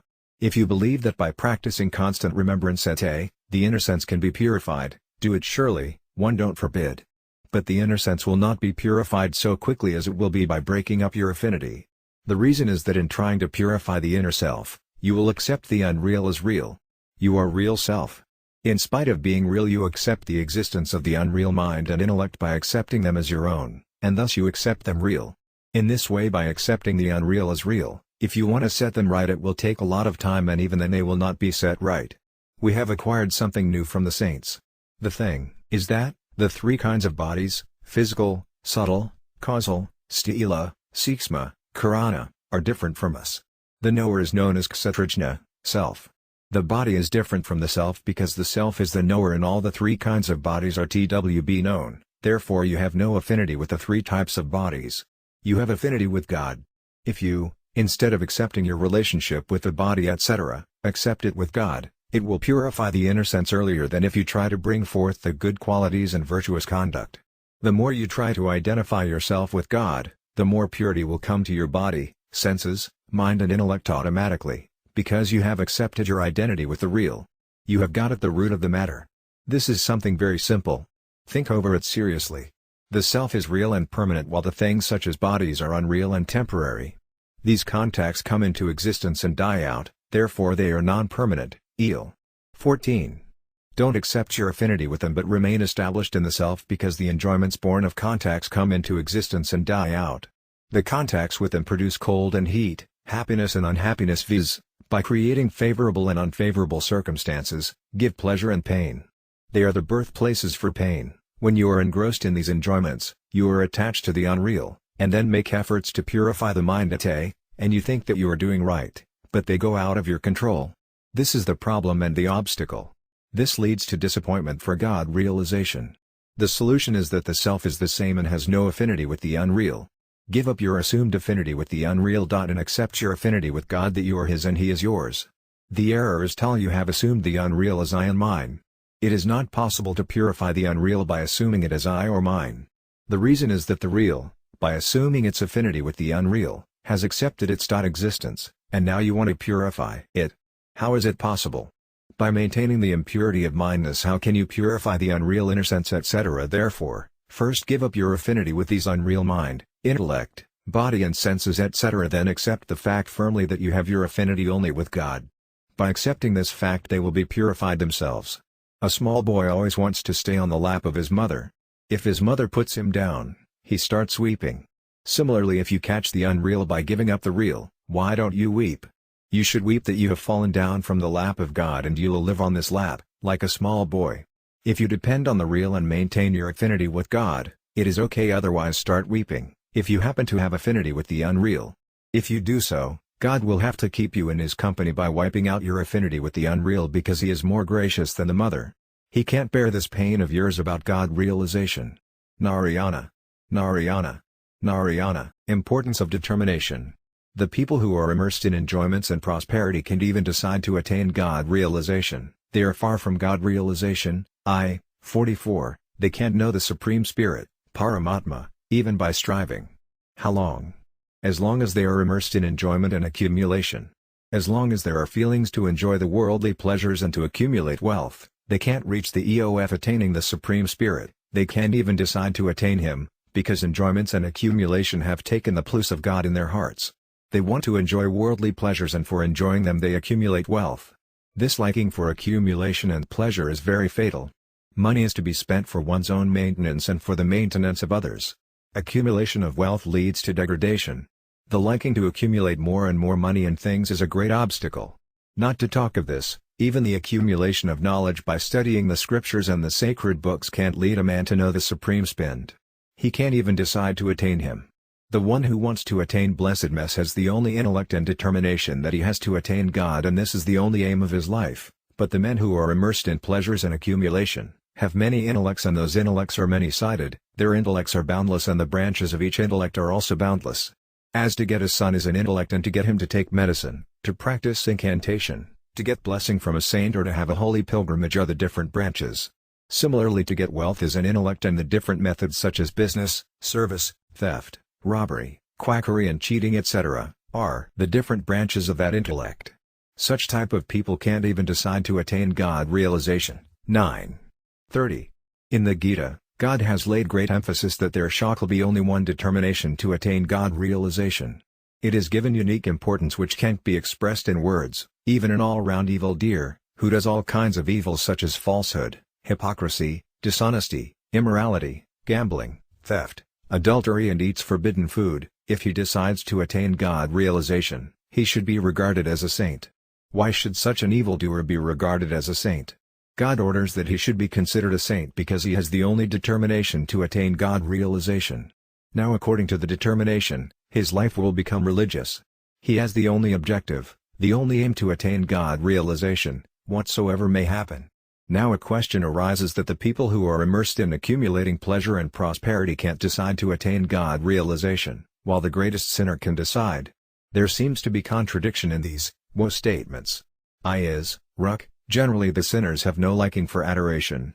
Those fools and evildoers don't surrender themselves to me. Vil. 15. This is something general that the sinners don't worship him, but if a sinner decides to worship, according to this decision he should be considered a saint. God says so in the Gita. It is right that a sinner does not decide to attain God realization, but the spirit, being a fragment of God, is naturally faultless. The sinner is full of faults because of his attachment to the world. If somehow by hating the sins he feels that God's worship is the best pursuit, he becomes a pious soul in no time. The man on the one hand has a desire to get worldly things, on the other hand he is liking to go towards attaining God realization. If his liking to attain God realization gets established, by wiping out his desires, he can attain God realization in no time. This is the importance of the knowledge of a human being. It is true that sinners generally don't take such a decision, but it does not mean that they can't take the decision. Even the greatest sinner can attain God realization. Before the arrival of the moment of death, the man has the power to attain God realization. But by having importance of pleasures and money he can't decide to attain him. Here the point which needs attention is that the sins are not the obstacles to attain God realization. Similarly the objects can obstruct the attainment of God realization. But the importance of the pleasures which is established in the inner sense is the obstacle. The pleasures themselves are not such an obstacle as is their importance. Your liking or interest plays an important role in it. If there is a sinner who committed several sins, but now he has no liking for them, and has decided only to attain God realization, he may become a pious soul and attain God realization in no time, because man himself is a fragment of God. If by having a liking for pleasures and accumulation, you want to attain God realization, not to talk of God realization, you can't even decide to do so. The reason is that where there should be a liking for God there is a liking for pleasures. As long as there is liking for pleasures, accumulation, respect, praise and comforts, no one can be engaged in God realization, because his mind has been marred by the liking for the pleasures. His power has been applied to get pleasures and prosperity. By having a desire for pleasures and prosperity he can't achieve anything, but he will be deprived of God realization. He will be cheated surely. How long will the respect and praise continue? Will they give eternal joy? How long will you enjoy the worldly pleasures? How long will this accumulation prolong? After your death you will have to leave the money, which you have accumulated here. Your life will come to an end and you will be deprived of the attainment of God realization. Therefore, God advises us not to give importance to pleasures and prosperity, if we want to attain God realization. Today we give importance not only to money for expenditure, but to the quantity of money. We want to become a millionaire or a multimillionaire and we have a mania for accumulation of wealth. We can't spend it either on our necessities or for the welfare of others. We have liking to add more and more to the capital. We advise our sons to accumulate more and at least not to spend more than the income. If they spend the money from the capital, we call them foolish. We are grieved by spending from the capital. But I want to ask you, what will you do if you don't spend it? Will you burn it to ashes? Gentlemen, this liking for accumulation paves the way to hells. The parents when they grow old advise their sons not to spend the capital. Such people can't attain God realization. If a person has a liking for accumulation and security of money, whether he is a saint or a householder, educated or uneducated, a brother or a sister, can't follow the path of God realization. But if you have no liking for accumulation of wealth, millions and millions of MPs in your possession can obstruct your way. There is a lot of money in the banks, there are a lot of houses in the city. But they don't hinder us from our progress. Why? Because we have no attachment to them, and we have no desire to acquire them. But if we have a desire to acquire them, we get entangled. Where's the bondage for us? There is a lot of wealth in the world. But have we any bondage? The money to which we are attached will bind us. We are emancipated from most of the people and things of the world automatically. We are in bondage because of our attachment to some people, money, and our own house. The men whom we have not regarded as our own may suffer and die, but that has no effect on us. Similarly, the houses which we have not considered our own may be ruined, the wealth which we have not regarded as our own may perish, and there may be a topsy-turvydom of millions of rupees. They have no effect on us because we have no attachment to them. Therefore, if you give up your attachment to a few people and things which you have assumed as yours, you will attain joy. There is not much bondage, only a little emancipation remains to be achieved. This is a human tendency that they want attachment to so many people and things. The speaker also has a desire to have a large audience. How can we get entangled without having such a desire? We always make preparation to get entangled. Similarly, other people also want more and more pleasures. They can acquire only by having a desire. Even if they are acquired, they can't prolong, and if they prolong, you can't prolong. Thus there will be bondage. You will be free from this bondage by giving it up, otherwise you will remain entangled even after death. How long will the fire, covered with cotton, stay? It will burn. How long will the object you call tea or mind stay? If you have affinity with them, you will have bondage. Therefore, for every brother and sister, it is very necessary to give up from the heart the desire for pleasures and accumulation. If you give up the desire from the heart, the objects are available automatically according to your fortune. But if you have a desire, it gets confined to you and you obstruct their way to come to you.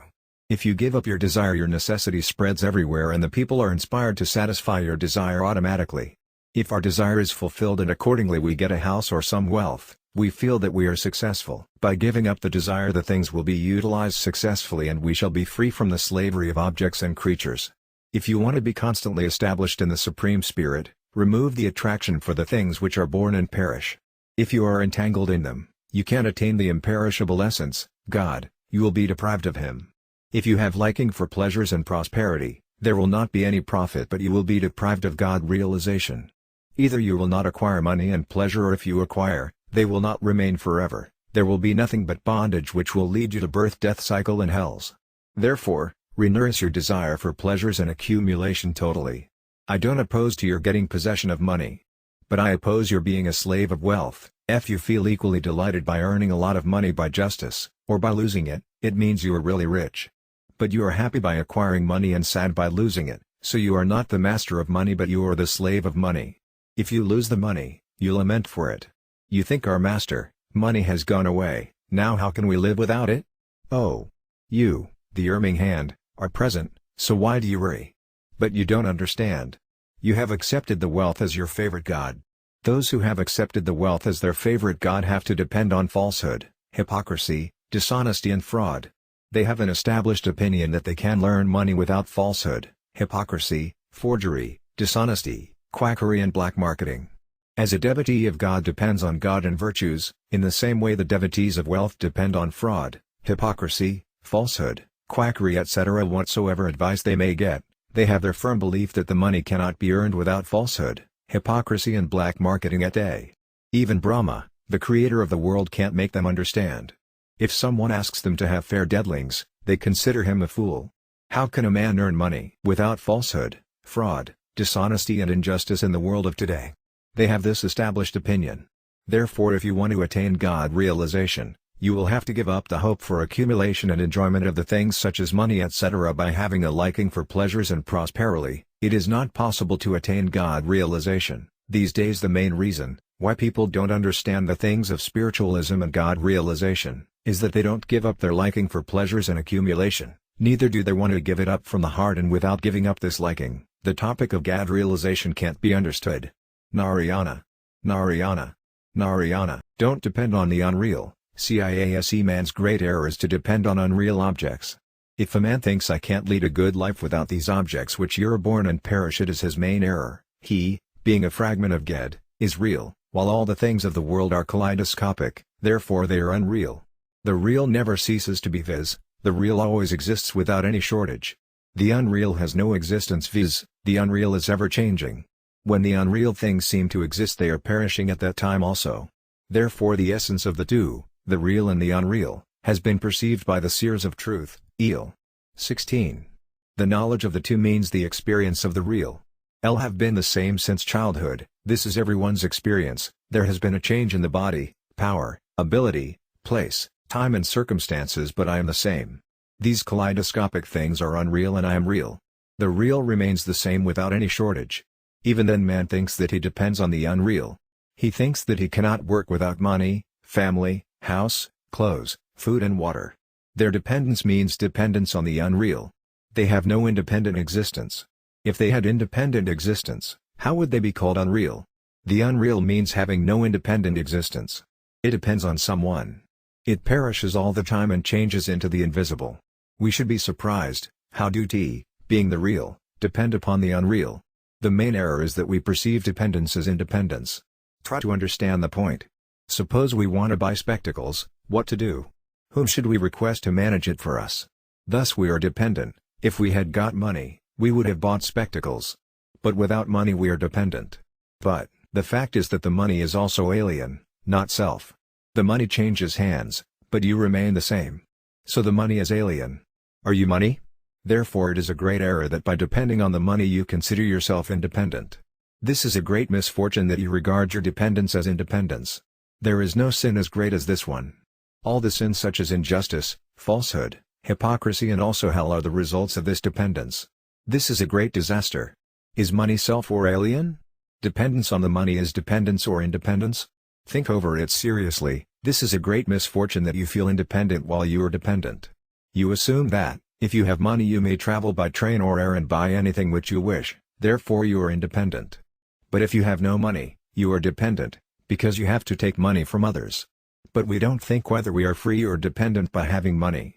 If we think seriously we come to know that the more money we have, the more dependent we are, and the less money we have, the less dependent we are.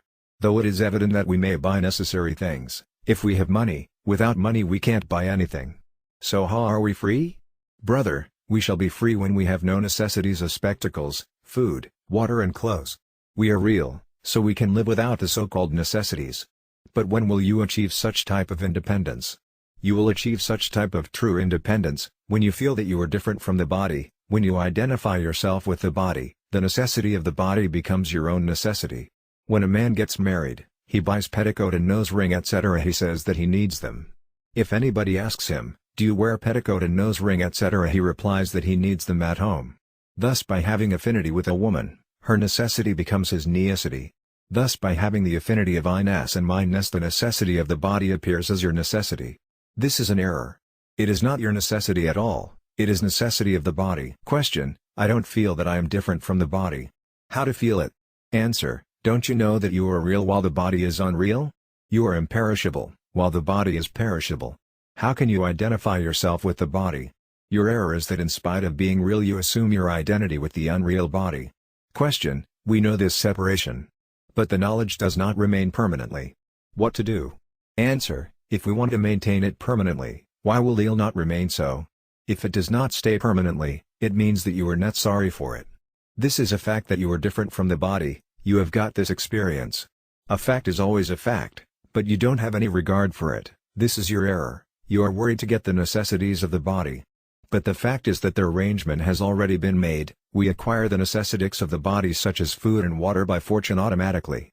The man worries in vain for them. Goswami Tulasydasa has said that the maintenance of the body depends on fortune, therefore the body will be maintained as the fortune favors. Why do you worry? It will be maintained whether you make efforts or not. In spite of your best efforts, if the body has to die of starvation, it will die. If it has not to die, it will remain alive even without any effort. God has already made provision to fulfill the necessities of the body. But there is no provision to fulfill your ambition. Pay attention to this point. There is no provision for the fulfillment of your desires, but there is full provision as far as the fulfillment of your necessities is concerned. The one who has given you birth has made full arrangements. Think over it whether we made any efforts for the milk in our mother's breast. Has he, who made this provision, changed? Has he died? Has he changed the old rule? Therefore never worry for the maintenance of the body. One don't forbid to make efforts only to maintain the body. There is an affinity between the objects and actions. Therefore make efforts, do labor, but don't worry. Think about get only. Only he deserves thinking and reflection. Thinking about the worldly objects is in vain and is merely a folly. Just think over the 4 states of a motor car. The first state is that it stays in the garage while neither the engine works nor do the wheels move, both don't function. When we start the engine starts functioning but the wheels don't move. When it is started, the engine functions and the wheels also move. While driving, if we see that there is a falling slope, there is no obstacle and the road is clear, we stop the engine but the wheels move and the petrol is not consumed. These are the 4 states of the motor car. Which one is the best of all? The best one is when the engine is not used but the wheels move. The worst one is when the oil is consumed, viz., the engine functions, but the wheels don't move. The best state is that we travel without spending. Now our worry is the consumption of the oil, to do action without worry is the movement of the wheels without consuming oil. This has been mentioned in the Gita as the discipline of the unattached action. Your authority extends to work only, but never to its fruit. Let not the fruit of action be your object nor let your attachment be to an action. 247. Never remain without performing the action. Go on working but never have a desire to get the fruit. Don't worry what you will get and how you will get it, because worry and desire have no affinity with the objects. The objects have their affinity with the actions of the past or the present. God is attained by thinking or reflection.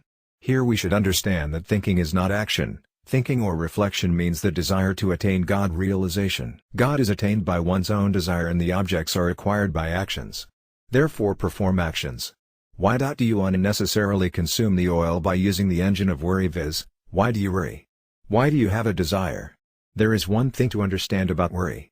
There are 2 states of the inner sense, one is worry and the other is thinking. Thinking is necessary while worry is an evil which noons the intellect. The work is to be done after thinking.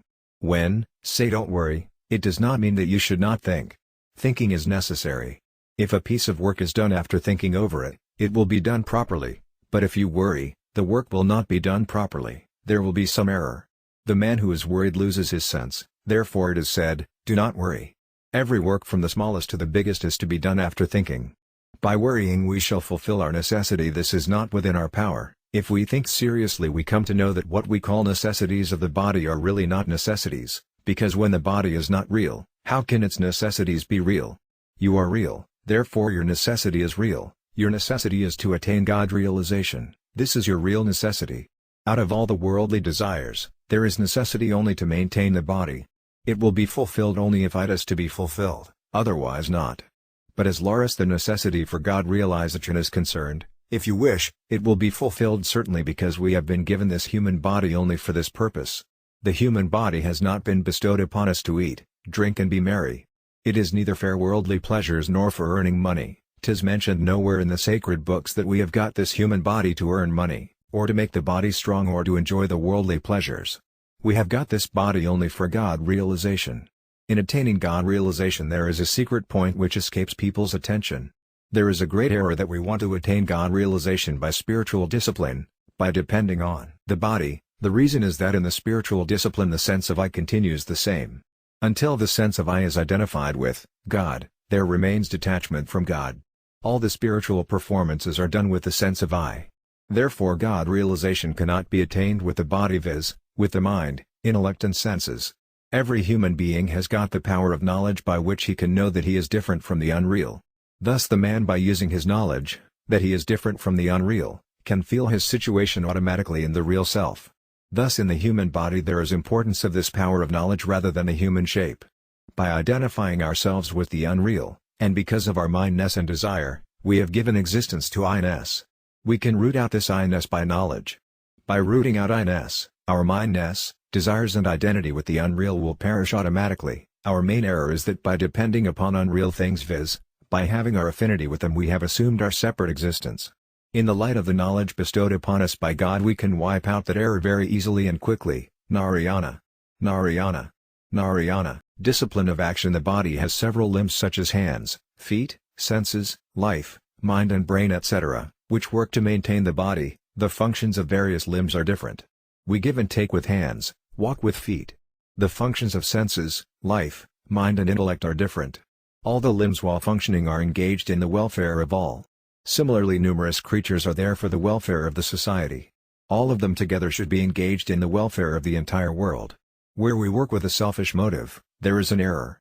Suppose the hands, feet, eyes and ears function only for themselves, the body will not be maintained.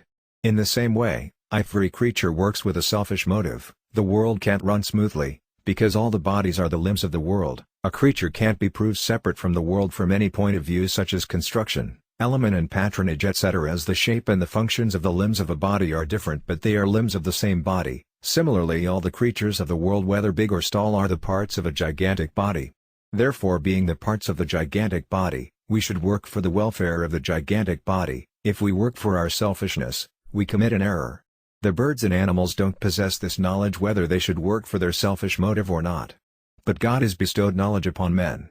Therefore the strivers do not think to work for their self-interest only while the selfish persons are always busy in bringing up their family. The noble-minded people regard whole of the world as their family, the low-minded people think, this is ours and this is others. The mean and selfish people have such feelings while the noble-minded people consider whole of the world their family. For them any creature whether stationary or moving is a member of their family. In reality this is humanity. It is mentioned in the sacred books that all the creatures living in the house such as ants, flies and mice etc., are the members of our family. They regard the house as their own. The birds don't allow other birds to live at the places where they prepare their nests. Think how many houses there are in the gigantic house. Everyone has got one's own house.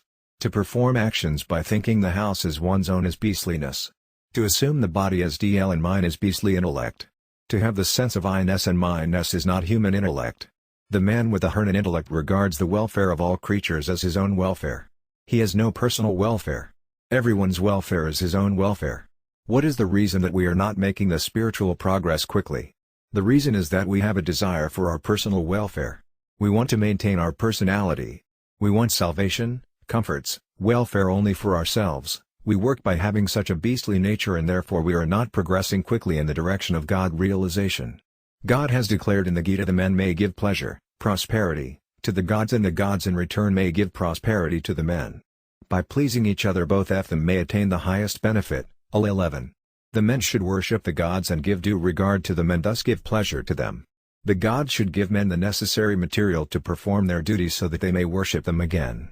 In the 10th couplet of the 3rd chapter in the Gita it has been mentioned that Brahmadeva created living beings, praja, with the yajya, oblation. Yajya means duty. There is the description of the duties of men and gods. By saying creation of Yajna, Lord Krishna has pointed out the duties of men and gods. In the couplet the men may give pleasure, prosperity, to the gods. Gods is a denotation which means that the men should think and do actions for the welfare of all. They should perform their duty towards all the creatures they are related to without expecting any reward. Thus by performing their duties the men will acquire the necessary material from the gods and from other creatures automatically. Therefore every person should serve all the creatures by performing his duty. God has said in the Gita, attain God realization by worshipping God in the form of all creatures by performing actions. 18:46. The hands should serve all the limbs of the body by performing their actions. The mouth should also do the same. Similarly the stomach should serve by receiving and digesting the food. Thus the service without any selfish motive will lead to attainment of God realization. The selfish motive is an obstacle to attain salvation. Any kind of selfish motive whether of the family or person or class or country is worthless. The more noble-minded a person is, the more worthy he is. The more narrow-minded and selfish a person is, the lower he is. The things we possess belong to the society, and are for the service of all. Maintain your body and serve all the creatures, don't regard the things as your personal possession for your pleasure. Goswami Tulasidasaji says, the aim of this human body is not to enjoy the worldly pleasures, but to serve all the creatures. Think over the thing how to give relief and comfort to others and how to do good to others. In the 11th couplet of the 3rd chapter in the Gita, the men have been advised to give pleasure, prosperity, to the gods. There in the 12th couplet, it is mentioned that the gods will give men taste of bhoga the desired enjoyments. Generally the commentators take the meaning of kstabhoga as the desired enjoyments, but in this context there is mention elsewhere about the attainment of God realization. In the 9th couplet it is mentioned that the world is bound by actions other than that which is performed for the yajna. It means that if the action is performed for yajna, it will lead to salvation, otherwise there will be bondage. In the 11th couplet there is a mention to attain the supreme benediction. In the 13th couplet it is mentioned that the men who partake of what remains after the performance of the yajna are redeemed from all sins viz., attain God realization. Therefore where there is the context of attainment of God realization there it does not seem contextual that the gods will give the desired enjoyments. Here in the topic of benediction, God realization, the necessary things viz., the materials of yajna seem to be the appropriate meaning. God in the 12th couplet has mentioned that the one who himself enjoys the materials, which is given for all, is a thief. Tf the materials had been given for the enjoyment of the man, and he had enjoyed them, it would have not been reasonable to call him a thief. Therefore the man is not authorized to enjoy the material which he has acquired. They are to be used for the service of all creatures. If in a house there is an earning hand who says that he alone will enjoy the income because he earns, will it be justified? He says to his wife and parents, "All of you sit idle here. I work hard and earn. Why should you share my income? I will enjoy myself." In these circumstances will the family function properly? No, never. Similarly, if we talk only about our selfish motive, the routine of the world can't run smoothly, but if we perform our duty without any selfish motive, the routine of the world can run smoothly. Therefore God in the 16th couplet of the 3rd chapter has condemned the person who does not perform his duty. If the man performs his duty, salvation is self-evident. Duty has ills affinity only with the welfare of others. To act for oneself is enjoyment, not duty. There is bondage for a man, because he does not perform his duty properly and sincerely, otherwise salvation is self-evident. Whatever we possess, we have acquired from the world. Food, water, clothes, air, residence etc., we have got from the world. Even the richest king or emperor can't claim that he can maintain his life without getting service from others. No one can maintain his life without the help of others. He moves on the road. Has he constructed the road himself? He takes rest under a tree. Has he planted the tree? He drinks water. Has he dug the well? It means that everyone has to acquire from the world. We have to acquire service from the world to maintain our body. Therefore if we really deserve to be called men, we should give more to the world than what we have acquired from it, we should work for the welfare of all. When we depend on the noble-mindedness of others, we should also be noble-minded. God realization is attained by being engrossed in the welfare of all beings, Zul 4. Therefore we should perform our duty keeping in mind the welfare of all beings. It is most possible for the whole world to satisfy the desires of a man.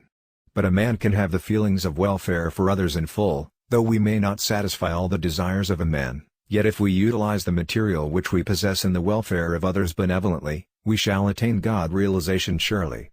If a man has the feeling for the comfort and welfare of a smaller number of people, he will be regarded as low. Similarly, if there is a earning member in the family and he earns for himself only or spends more money on himself, he will not get due regard in the family. But the more money a person spends, by giving up his selfish motive for the welfare of others, the higher he will be regarded. The less selfish a man is, the more virtuous he is considered. The wider the scope of his service is, the nobler he is. The scope of his service may spread from the family to the neighborhood, the village, the province, the country, and the whole universe, including gods, animals, birds, trees and all the other living beings.